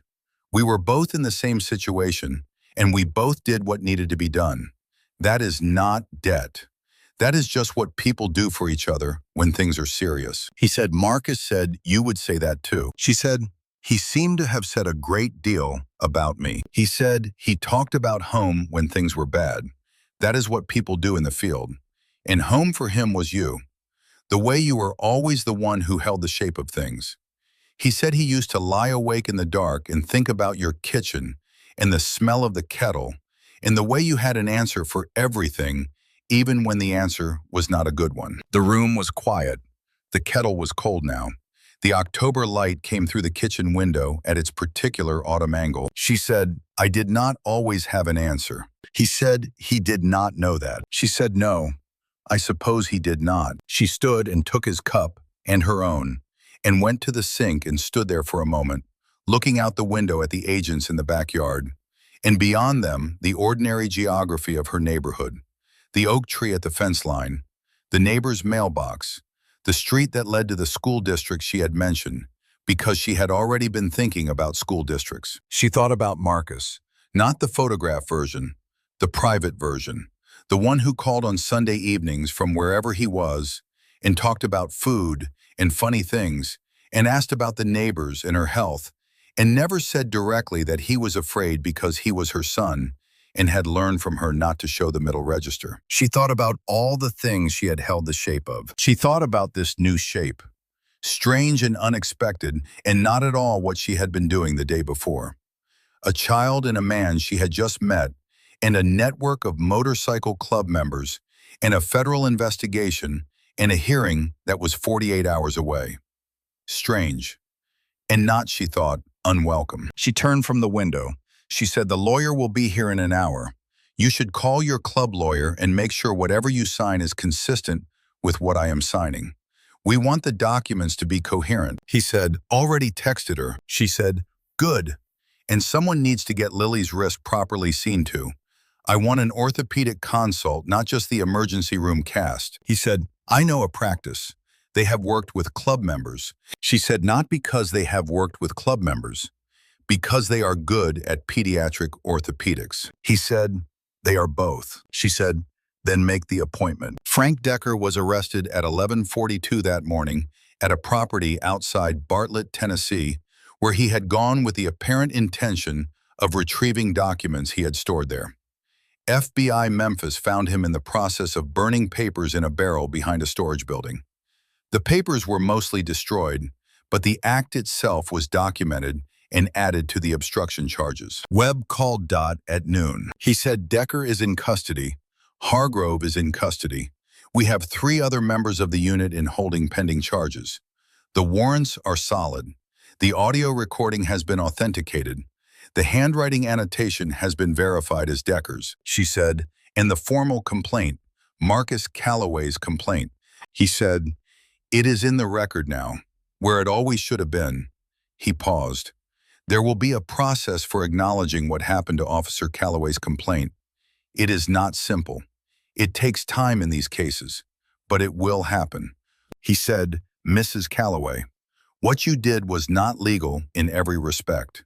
The chain of events that led to this evidence being in our hands involved a number of things that a prosecutor could make unpleasant for you. She said, I am aware. He said, given the outcome and the nature of the case, the United States Attorney's Office is not pursuing charges against you, Wade Briggs, or the members of Iron Cross MC for the events of last night and this morning. She said, thank you for telling me. He said, the guardianship hearing is day after tomorrow. Judge Annette Reardon, Davidson County Family Court. She has been briefed. I do not normally do this, but you should know she is a fair judge, and she was briefed by me personally this morning. She said, that is helpful. He said, one more thing. He stopped. Then Kevin Briggs was a good man. He was careful, and he was brave, and he was trying to protect the right things. I wish we had gotten to him sooner. I am sorry we did not. She said he protected them anyway. In the end, he said, yes, he did. Goodbye, Mrs. Calloway. She put the phone down on the kitchen counter and stood there for a moment in the quiet of the house. Through the living room doorway, she could see Lily on the sofa with a book, her cast arm in her lap, her feet not quite reaching the floor, reading with the focused absorption of a child who had found a safe space and was using it fully. Wade was on the porch making calls. Claire Holden's documents were spread on the kitchen table, organized and tabbed. Dot looked at the photograph on the wall. She said quietly to the photograph, they got him, Marcus. They got him. The photograph did not answer. But the October light through the window was warm on her face, and the house held around her the particular quality of a space that was becoming something different than it had been, something with more life in it, more noise, more need, more all of it. She had been living in a house with 2 chairs at the table for a long time. She thought she might need a 3rd chair. She went to the living room doorway. Lily looked up from the book. Dot said, the man who hurt you has been arrested. And the man who made it possible for him to hurt you is also arrested. They are not going to be able to come after you anymore. Lily held this information for a moment.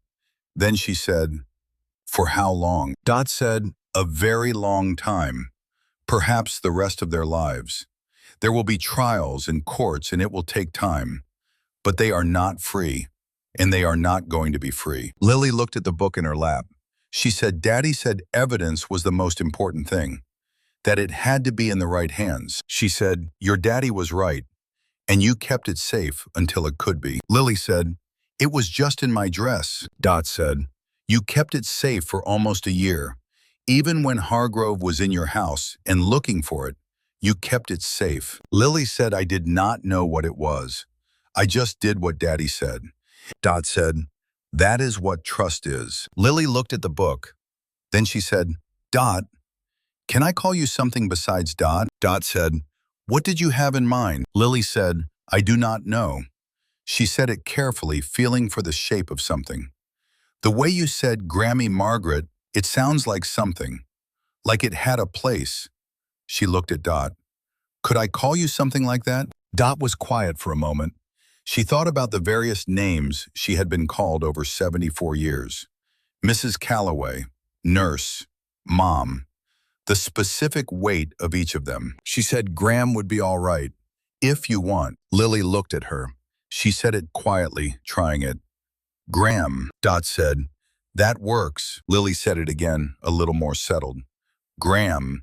The Guardian hearing was held on a Thursday morning in a courtroom in Davidson County that smelled like old wood and legal documents and the particular institutional purpose of rooms that had witnessed a great many human decisions and would witness many more. Judge Annette Reardon was 61 years old, gray-haired with the specific authority of a judge who had done family law for 2 decades and had learned to read cases the way experienced nurses read patients, quickly and accurately, and without the sentimentality that prevented clear judgment. She had read the file. She had spoken with Agent Webb. She had reviewed the documentation provided by Claire Holden. She looked at Dot from the bench.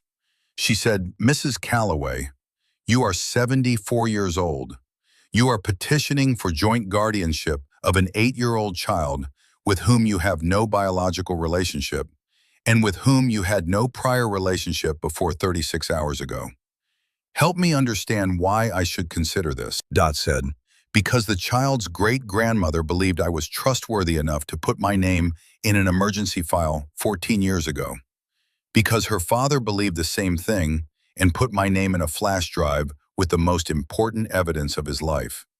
Because I have been a nurse for 30 years and I understand what children need to heal from harm. And because Lily has a grandfather who is capable and committed and who will be a full partner in her care. And together we provide the stability and continuity that she needs. The judge said, you have no experience with guardianship. Dot said, I have 30 years of experience with children in crisis. I have a stable home in a school district with strong resources. I have no medical conditions that impair my ability to care for a child. I have the full cooperation and participation of her biological grandfather. And I have a girl who asked if she could call me Graham 2 days after meeting me. The judge looked at Lily sitting beside Dot in the courtroom. She said, Lily, you have heard what we have been talking about. Do you understand that a guardian is the person who is responsible for taking care of you, making decisions about your life, making sure you are safe? Lily said, yes. The judge said, how do you feel about living with Mrs. Calloway and your grandfather? Lily looked at Dot. She said, I feel like they are the right people. The judge said, why? Lily thought about this with the seriousness of a child who had been asked to account for something true and wanted to say it correctly. She said, because Graham came in the middle of the night when she did not have to, and Grandpa came when she called, and they did not leave when it got scary. She paused.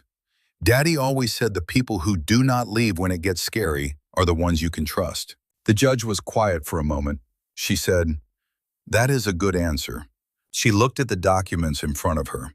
She looked at Wade, at the Iron Cross patch on his cut, at the formal manner he had adopted for the courtroom, without abandoning the essential quality of what he was. She said, Mr. Briggs, you are the child's biological grandfather.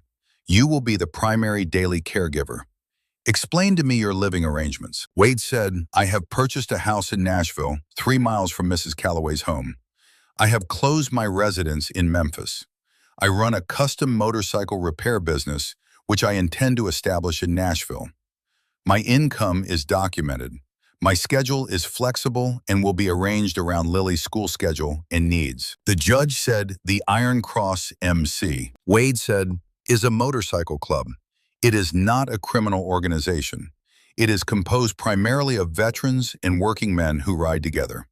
Several members are known to federal law enforcement as having cooperated with the investigation that led to the arrests of Captain Decker and Deputy Hargrove. The judge said, I have read the FBI summary. Wade said, then you know we did the right thing. She looked at him for a moment. She said, yes, I do. She looked back at her documents. She said, the previous guardianship document issued to Cole Hargrove has been voided by this court in light of the documented fraud in its procurement. The court accepts the petition for joint emergency guardianship submitted by Dorothy Margaret Calloway and Wade Allen Briggs to be reviewed at 6 months for conversion to permanent status. She looked at Lily. She said, "Lily Renee Briggs, this court is placing you in the care of two people who have demonstrated in an extreme and chaotic situation that they are willing to do whatever it takes to keep you safe.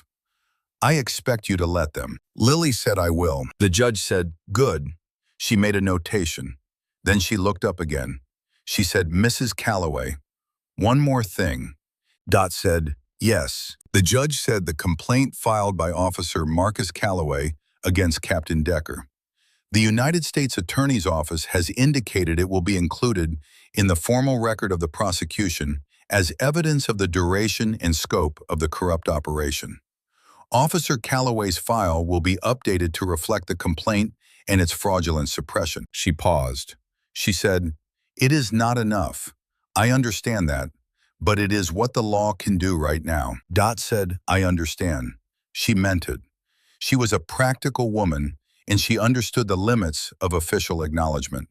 But she was also a mother, and there was a weight that shifted slightly in her chest at the knowledge that the record would say, in however formal and impersonal a way, that her son had seen something wrong and said so, and had been right. That it would say, "He tried." She said, "Thank you, Your Honor." The judge said, "Court adjourned." Outside the courthouse, the Nashville October was doing what October did in Tennessee, gold and clean and cool the air, carrying the particular quality of a season that knew it was the last good one before the cold came in.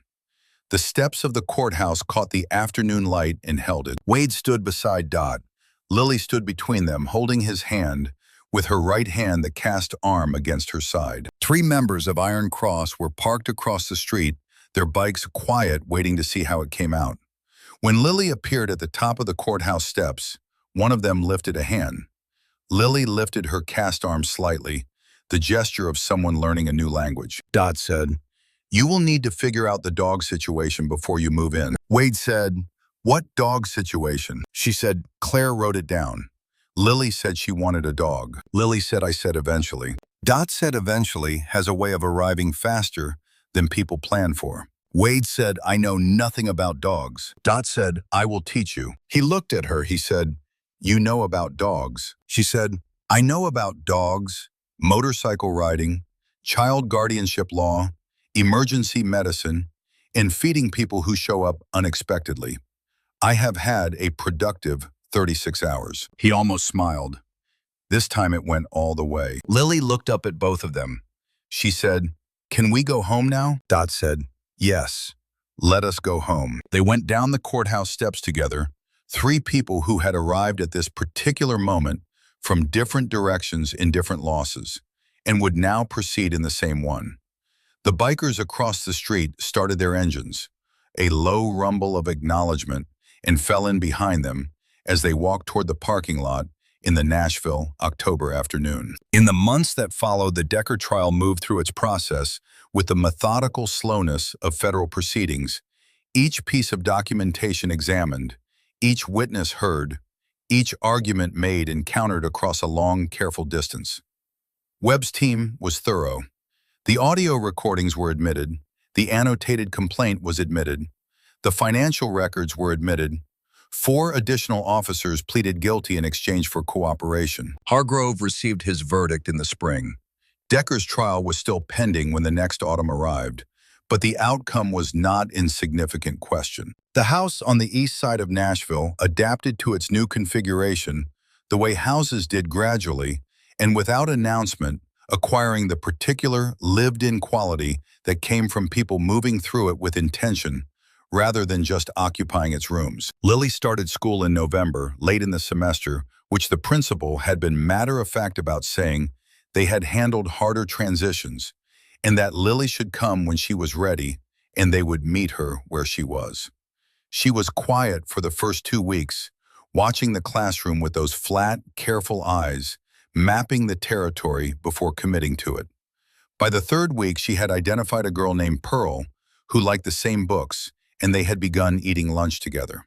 By December, she was raising her hand in class. The therapist was a woman named Sandra, who worked out of an office on West End and had a manner that was neither overly warm nor clinical, but steadily present the way good medical staff were steady.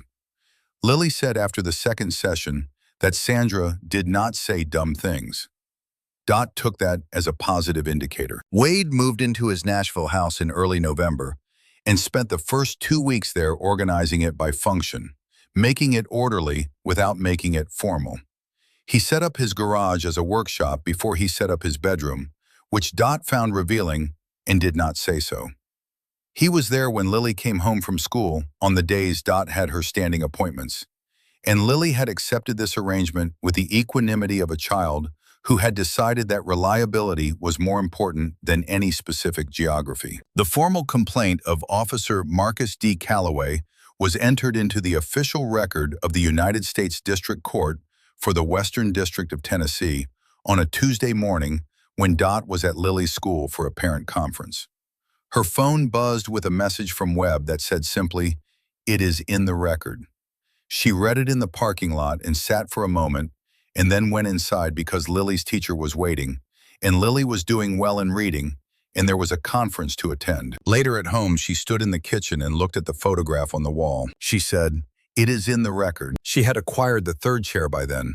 Lily had chosen it herself from a furniture store in East Nashville, a wooden chair with a slightly wobbly leg that they had decided to keep unrepaired because Lily said it made it special. The dog had arrived in February, a terrier mix named Sergeant, that Lily had named herself, and that had immediately attached itself to Wade with the particular devotion of a small dog for a large man.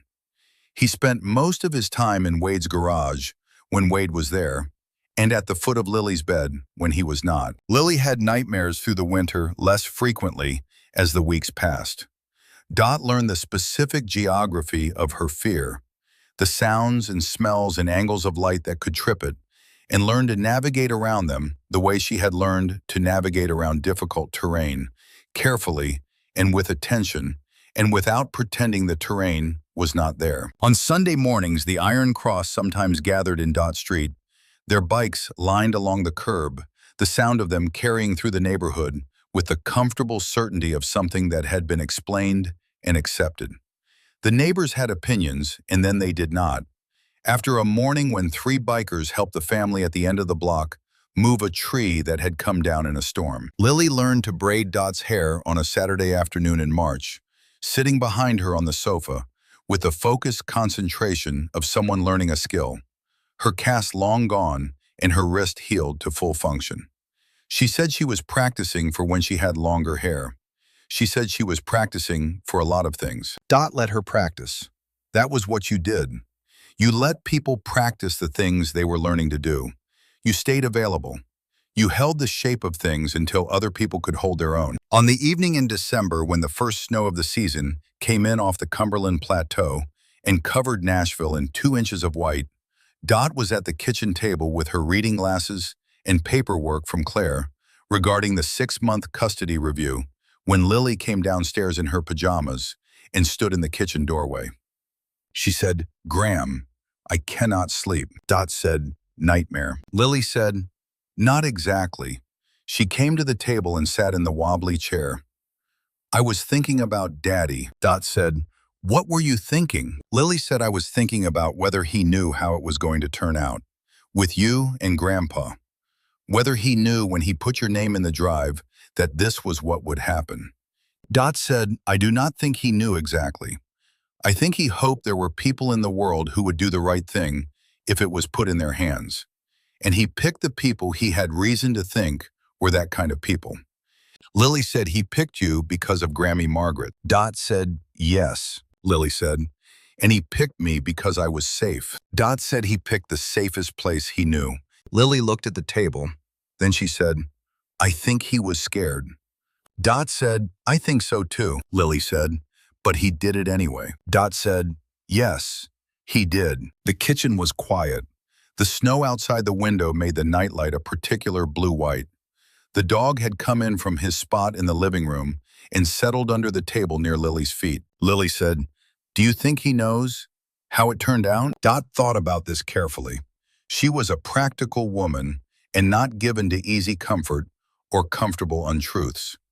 But she was also a woman who had spent 30 years in rooms where the limits of the material world were very present, where people in their final hours reached for things she could not measure but could not entirely dismiss. She said, "I do not know. I think the things people do while they are here go on after they are gone. The choices they make, the care they put in the things they set up for other people, that goes on. In that sense, he knows because we are the evidence of what he did." Lily sat with this for a moment. Then she said, "Okay." She got up from the wobbly chair. She said, "I am going back to bed." Dot said, "Sleep well." Lily went back upstairs. The dog followed her. Dot sat at the kitchen table with her paperwork, and the snow outside the window, and the particular quiet of a house that held sleeping people, and a dog, and all the ordinary freight of a life that had room in it. She thought about Marcus. Not the photograph version, the version that called on Sunday evenings and talked about food, and said things carefully because he had learned from her to be careful with words.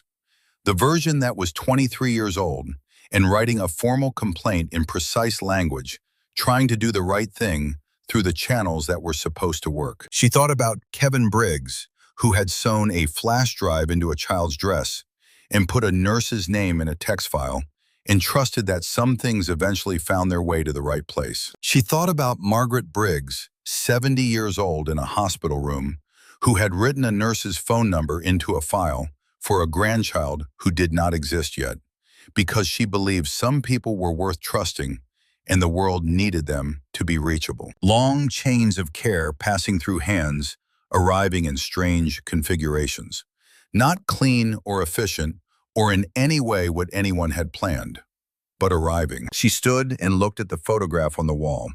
Her son in his dress uniform, 26 years old, grinning with the brightness of conviction. The record now said his name.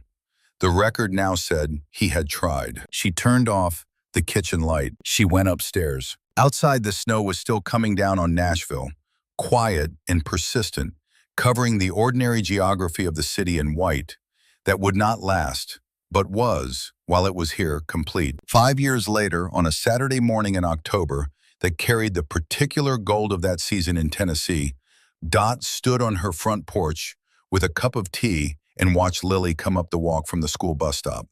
She was 13 now, taller than she had been, her dark hair pulled back, her backpack slung over one shoulder, moving with the particular ease of a young person who had learned that the world was mostly navigable. Behind Lily, at the curb, 3 Iron Cross riders were parked, their arrival coinciding with Lily's, as it often did on Saturday mornings when the club rode through the neighborhood.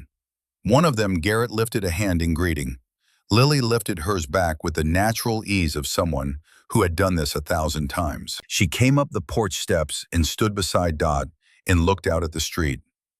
She said, "Garrett says Grandpa is 5 minutes behind." Dot said, "He texted me the same." Lily looked at the tea in Dot's hands.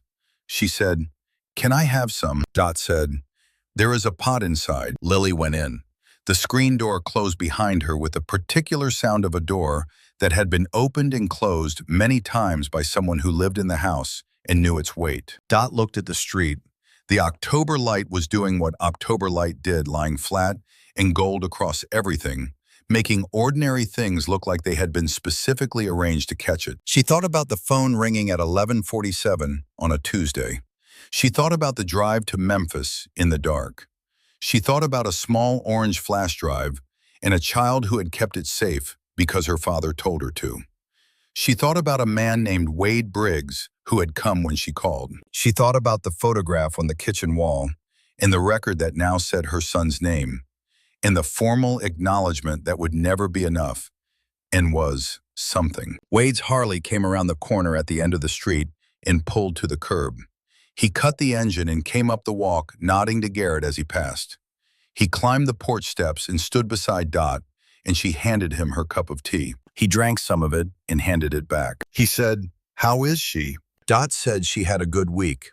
"Sandra says she is doing very well." He said, "And the history project?" Dot said, "She is doing it on your unit. 3rd Battalion, 5th Marines. She asked Webb for the official record of Marcus's commendations last week. Wade was quiet for a moment. He said, "She did not tell me that.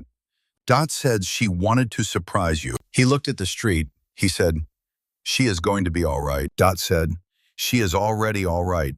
She is also going to keep getting more all right. Those are different things." He looked at her. He said, "You know what I mean." She said, "I know what you mean, yes. She is going to be all right." The screen door opened. Lily came out with her own cup of tea and stood on the other side of Dot, the three of them on the porch in the October morning, with the bikes at the curb and the gold light on the street, and the particular ordinary weight of a Saturday that had nowhere urgent to be. Lily said, "Are we doing the farmer's market?" Dot said, "If you want." Lily said, "I want." She paused.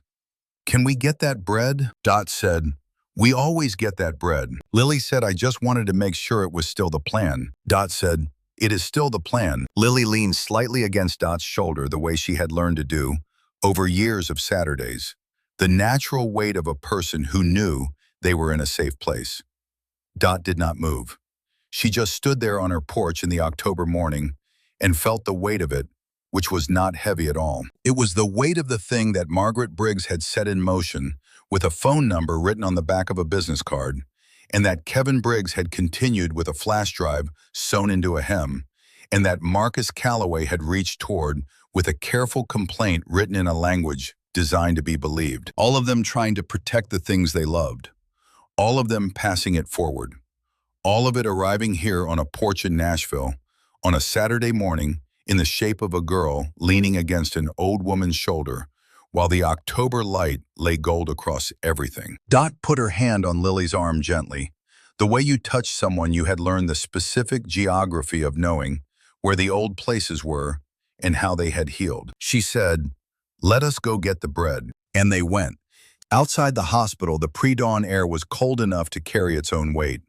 The sky to the east had gone from black to deep gray, the first suggestion of a sun not yet committed.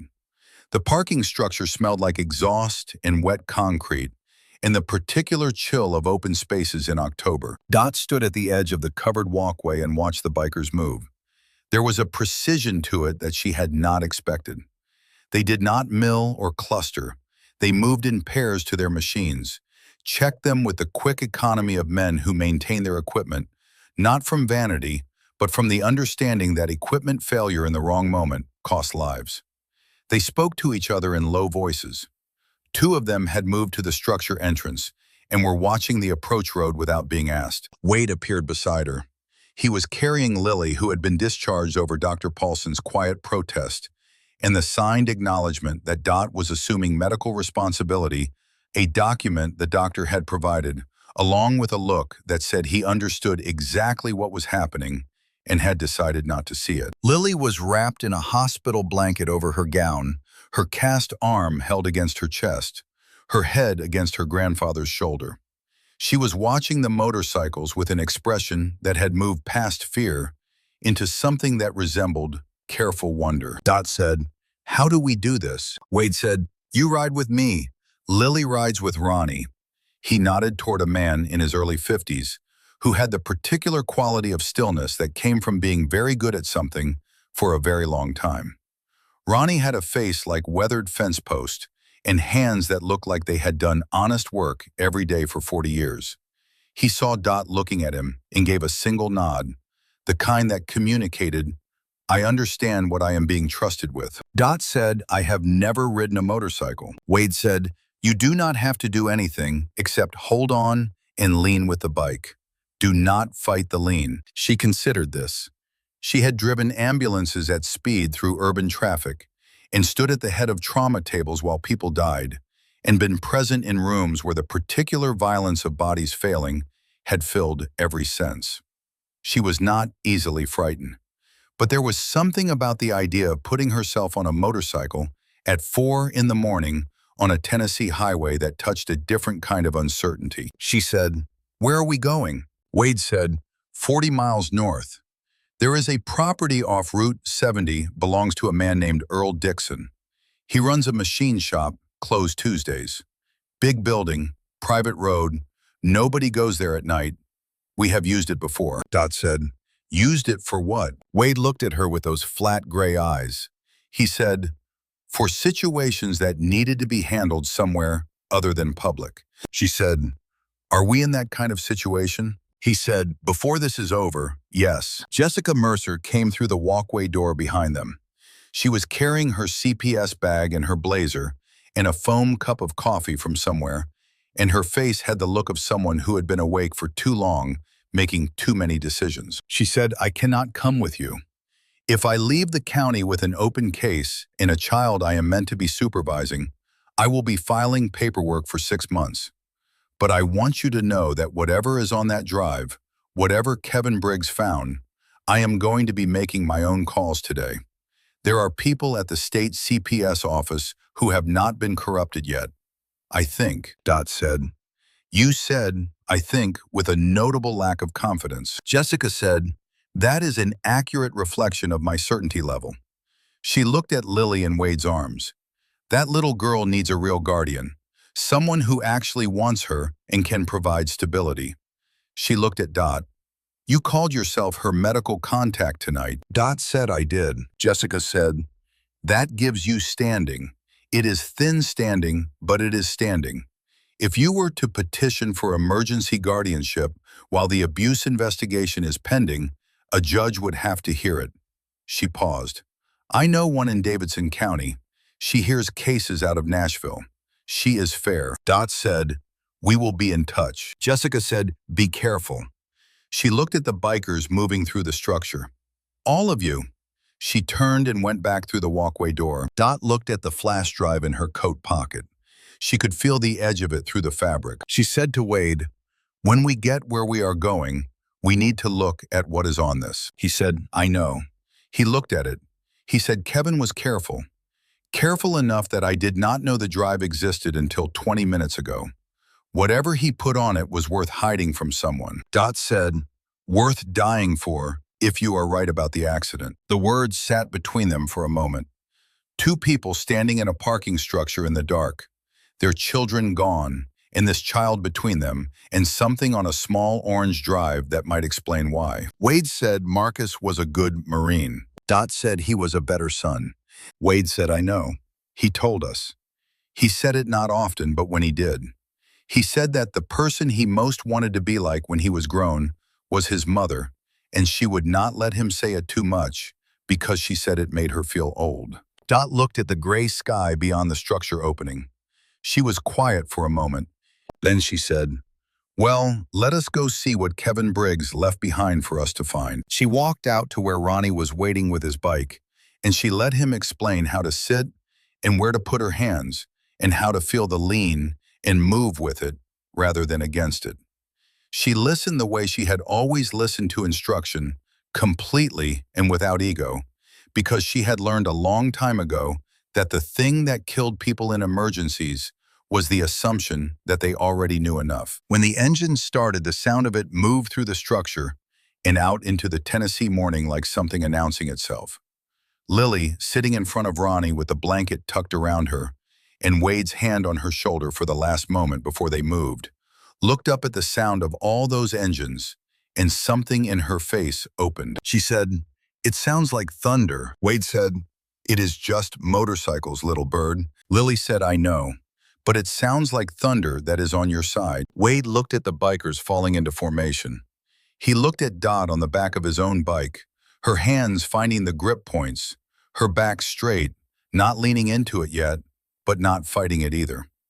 He looked at the exit of the structure and the empty road beyond. He thought about a Marine named Marcus Calloway, who had died in a country far from here and had asked his brothers to watch over the people he left behind, and how watching over people sometimes meant riding into the dark before the sun decided to show up, and how you did it anyway, because some debts did not expire with the person who made them. He put the bike in gear.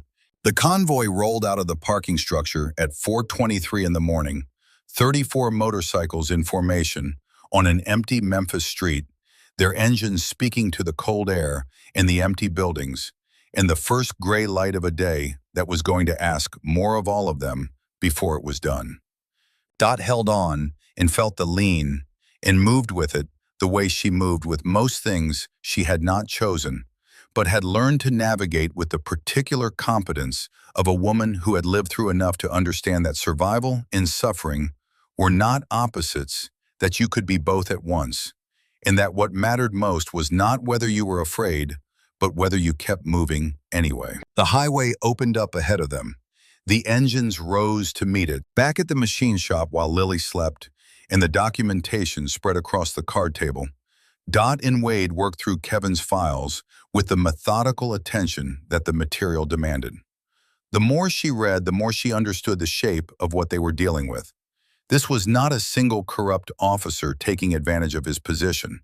This was a system, small but durable, built over years with the particular architecture of people who understood how institutions worked and how to use that understanding to stay hidden. Decker had been careful. The gaps in the seizure records were consistent enough to be systemic, but small enough that any single instance looked like clerical variance. The money moved through front companies that had legitimate business activities. The notation on Marcus's complaint was the kind of mark a person made without thinking, the casual arrogance of someone who had been doing something unchallenged for long enough that they stopped imagining anyone would ever look. That was the thing about people who operated inside systems, Dot thought. They borrowed the legitimacy of the institution and assumed it was permanent. They forgot that institutions were made of people, and people made mistakes, and some of those mistakes got photographed by a 32-year-old city employee who kept very careful records and hid the results in his daughter's dress. Wade watched her work through the files with the attention of someone who was trying to understand something from the outside that she was reading from the inside. He said at one point, "You read financial documents like you read patients." She said, "I read them like evidence. Every document tells you something about the person who made it." The annotation on Marcus's complaint, that single line that is a man who had been doing this so long, he did not even stop to think about what he was leaving behind. He just marked it and moved on, because he had marked 100 things before it, and nothing had ever come back. Wade said, "And now it is coming back," she said, 30 years late and through channels nobody anticipated. "But yes," he said. "Does that feel like enough?" She was quiet for a moment. She looked at the photograph of the complaint at the margin note in tight block print. She said, "It feels like what there is. Enough is a different question." He said Marcus deserved better than this. She said, "Yes, he did. So did Kevin. So did every person Decker suppressed or scared into silence or had hurt to keep quiet. They all deserve better than having to wait this long for the record to say they were right." She closed the file. She said, "But the record is going to say it. That is not nothing." He looked at her. In the dim light of the machine shop, with the heater hissing and his granddaughter sleeping in the corner, he looked at Dorothy Calloway and understood something about her that he had been working toward since she said her son's name on the phone in the dark. The particular quality of people who had been through the worst things and had not let those things make them smaller. Marcus had said his mother was the toughest woman he ever knew. Wade had understood that as a description of hardness. Standing in this machine shop at dawn, he understood it differently. He understood it as a description of endurance, with the softness still intact, which was a different and rarer thing entirely. He said, "I am glad you answered the phone." She said, "I almost did not." He said, "What made you answer?" She looked at the sleeping bag in the corner where Lily slept. She said, 30 years of learning that the calls you almost do not answer are always the ones that matter." Outside the building, the sky had gone fully light. The federal units would be there in a few minutes. The machine shop would become a crime scene, and then a memory, and then nothing in particular, just a building north of Memphis where something important had happened once. But right now, it was still theirs, and the flash drive was still in Dot's coat pocket, and the evidence inside it was still whole, and somewhere in Nashville, an FBI agent was getting out of bed to take a call that would change the trajectory of several lives. Dot looked at the sleeping child and thought about a woman named Margaret, who had been careful enough to write a phone number on the back of a business card, and foresighted enough to know that care, the specific kind that stayed and showed up and did not disappear when things got hard, was the rarest and most necessary thing in the world. She thought Margaret Briggs had been exactly right. The drive from the machine shop north to the county road junction passed through territory that was neither city nor countryside, but the particular in-between of rural Tennessee, scattered farms and equipment yards, and the occasional gas station with its lights too bright for the hour. Dot watched it through the passenger window and thought about the particular way evidence accumulated, how it was never one large thing, but always many small things. A margin notation here, a subfolder there, a recording made in a jacket pocket by a man who understood that the only way to fight an institution was to document what the institution preferred undocumented. She thought about Marcus doing the same thing at 23, writing his complaint in precise language, numbering the incidents, including dates and dollar amounts, doing everything correctly because he had been raised by a woman who believed that if you were going to say something, you should say it so clearly that misunderstanding required effort. And then, watching it disappear. She understood better now why he had enlisted. Not because the Marines were simpler than city politics, though perhaps they were in certain respects, but because the Marines had a chain of accountability that went somewhere. When you reported something wrong in the Marines, it went up a chain that led somewhere other than a paper archive that was not going to be digitized. When you died in the Marines, the record said so. The record was specific about what you did and what it cost. The record had not been specific about what Marcus did as a police officer. Not for 8 years. Wade said from the driver's seat, "You are very quiet." She said, "I am thinking." He said, "About." She said, "About how much energy people spend protecting the wrong things. The institution instead of the people. The record instead of the truth." He was quiet for a moment. Then he said, "Kevin said something like that once. He said that corruption was not about bad people. It was about systems that made it easier to protect the wrong things and the right ones. He said if you made it hard enough to do the right thing, eventually even basically decent people started doing the wrong thing, just because it was easier." Dot said, "And Decker was never basically decent." Wade said no. Decker was the kind of person who made the system work for him, who understood that institutions protect themselves before they protect anything else, and use that understanding as cover. She said, "Until Kevin." He said, "Until Kevin." He was quiet for a moment. "Until my son sat in an archive room and found a paper complaint that was supposed to stay buried, and photographed it and kept going." The road ahead was open and straight for a long stretch. The sky was fully light, now pale October blue, with some cloud moving from the west. Dot said he was brave. Wade said he was afraid. He told me that. He said he knew what it meant that someone had gotten to the original complaint and buried it. He knew it meant someone inside the system had specific knowledge and specific reach. And he kept going anyway. She said, "That is the definition." He said, "I know. I just wish I had told him that more clearly when he was alive to hear it." The words settled into the truck cab with the particular weight of things said too late in the wrong direction. Dot looked at her hands in her lap and thought about all the things she had not said to Marcus in time, all the conversations she had assumed they would have later in that indefinite future that turned out to have a specific and premature end. She said, "We say it by being here, doing this. That is what we have." He looked at her. He said, "Marcus would have liked you." She said, "He did like me. I was his mother." He almost smiled. He said, "I mean, he would have liked the way you are right now, the way you were in that hospital." He used to say the thing he respected most in a person was the ability to be fully present in a hard situation without spending energy managing how they appeared. He said most people could not do it. They were always half attending to how they looked in the room. You do not do that. She said, "I stopped worrying about how I looked in rooms somewhere around year 10 of emergency nursing. You either develop that or you do not last." He said he would have said exactly that back to me. She said, "He was my son. He learned it somewhere. The county junction came up and the truck turned north toward Nashville.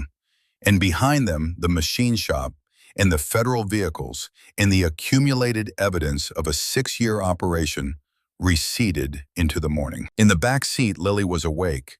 She had been awake for the last several miles watching the road, not saying anything. Now she said, "Graham." Dot turned. Lily said, "Do you think Daddy was scared when he made the recording? The one where he talks to you?" Dot said, "Yes, I think he was." Lily said, "He sounds like he is trying to be calm." Dot said, "That is what being scared sounds like when you are trying to do something important. You do not stop being scared. You just make your voice do what needs doing anyway." Lily was quiet for a moment. Then she said, "I was scared in the machine shop.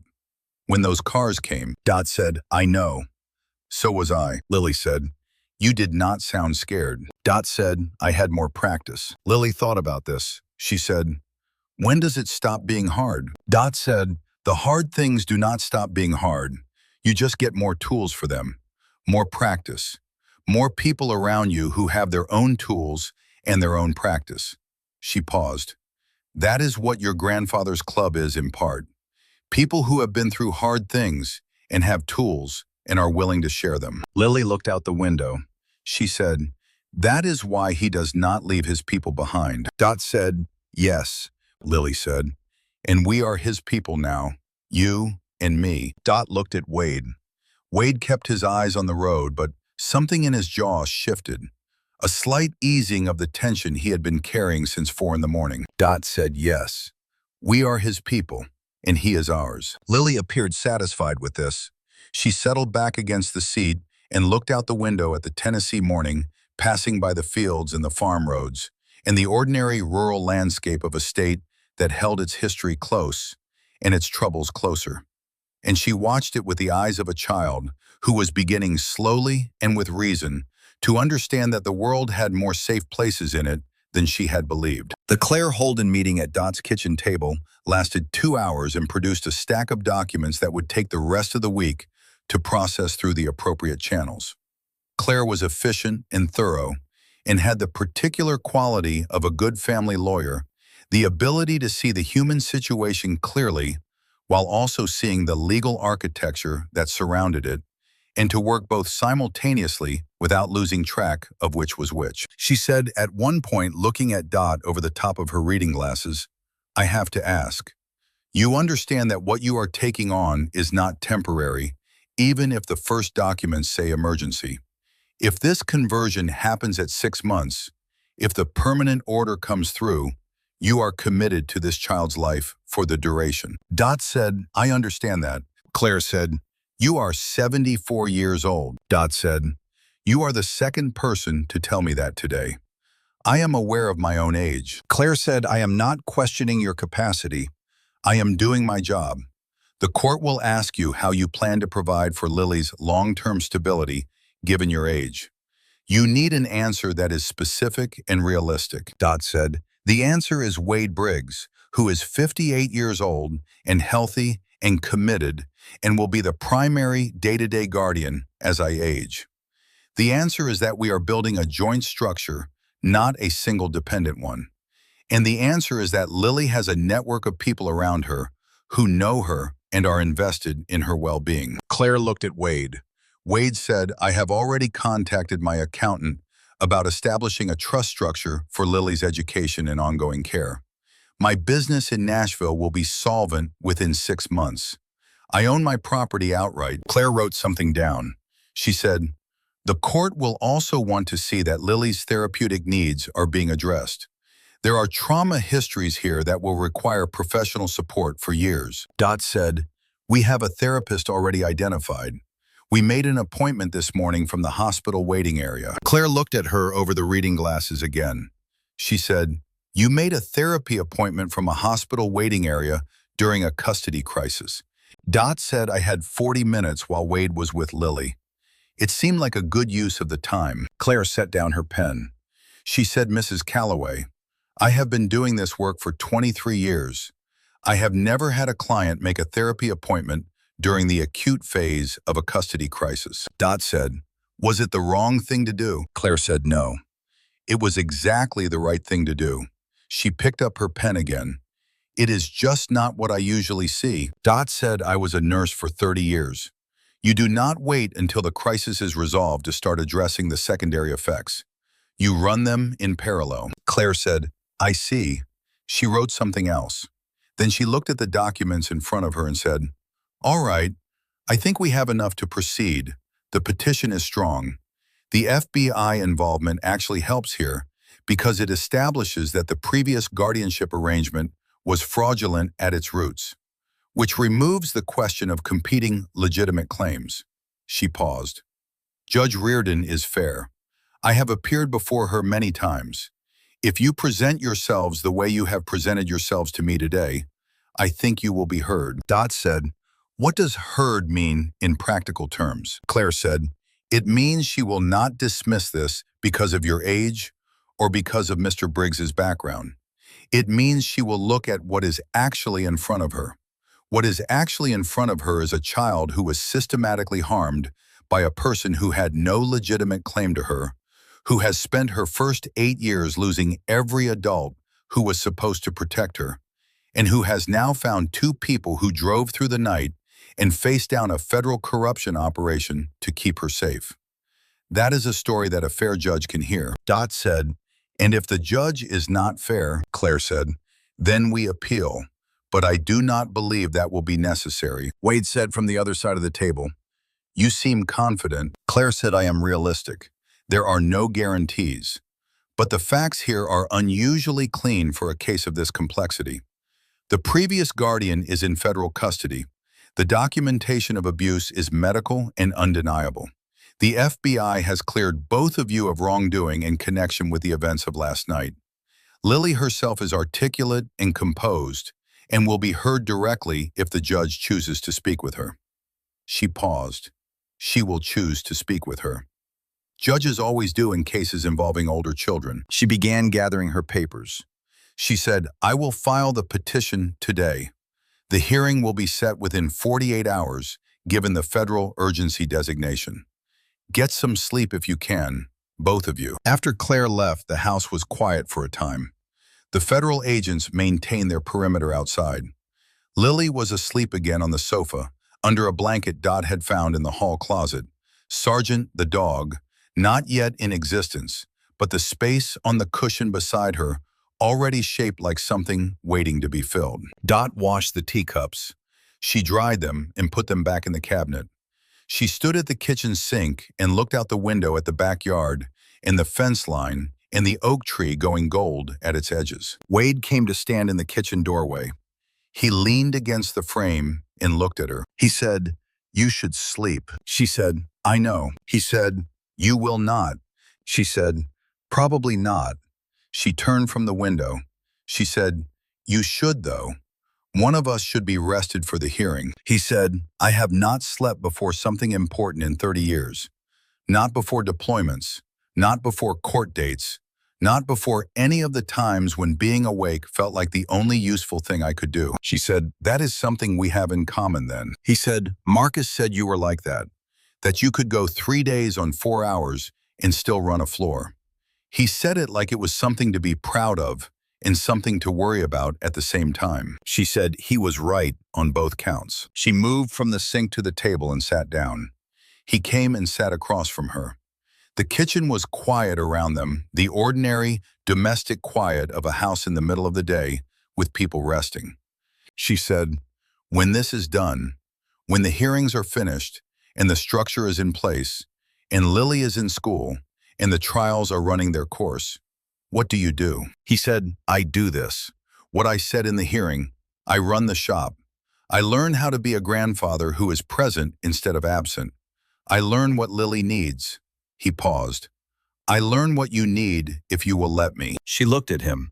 She said, I am 74 years old. He said, you are the third person to say that today. Despite herself, she laughed. It was a short laugh, the kind that came from a place of genuine surprise, the kind she had not expected to produce in the last 24 hours. He looked at her when she laughed as though he was cataloging the sound of it for future reference. She said, I mean that I am not going to pretend I am not old. I am old. I have limitations that will increase. This is a realistic assessment, not self-pity. He said, I know. I am not asking you to pretend otherwise. I am saying that the realistic assessment of what you are, which includes your age, also includes the rest of it. The 30 years in the drive to Memphis, and the way you read files in a machine shop at dawn, and told a federal corruption captain his own handwriting was on the evidence against him. The realistic assessment is that you are someone worth showing up for. I am saying I intend to show up. She was quiet for a long moment. Then she said Marcus would be insufferable about this. Wade said he would absolutely be insufferable about this. She said he would say, I told you so, approximately once a week for the rest of my life. He said, sounds about right. She looked at the photograph on the wall, the young man in his dress uniform grinning, the photograph that had been company in this kitchen for 6 years. She said, all right. She said it plainly the way she said things that were decided. She said, show up then, and we will see what this turns out to be. He said, that is all I am asking. Outside, the October day continued gold and specific and indifferent to the weight of what had happened in it. The agents in the backyard moved through their routines. The neighborhood street held its ordinary Saturday life. And in a kitchen in Nashville, two people who had each lost someone and carried that loss into the same unexpected morning, sat across a table and agreed without fanfare to try.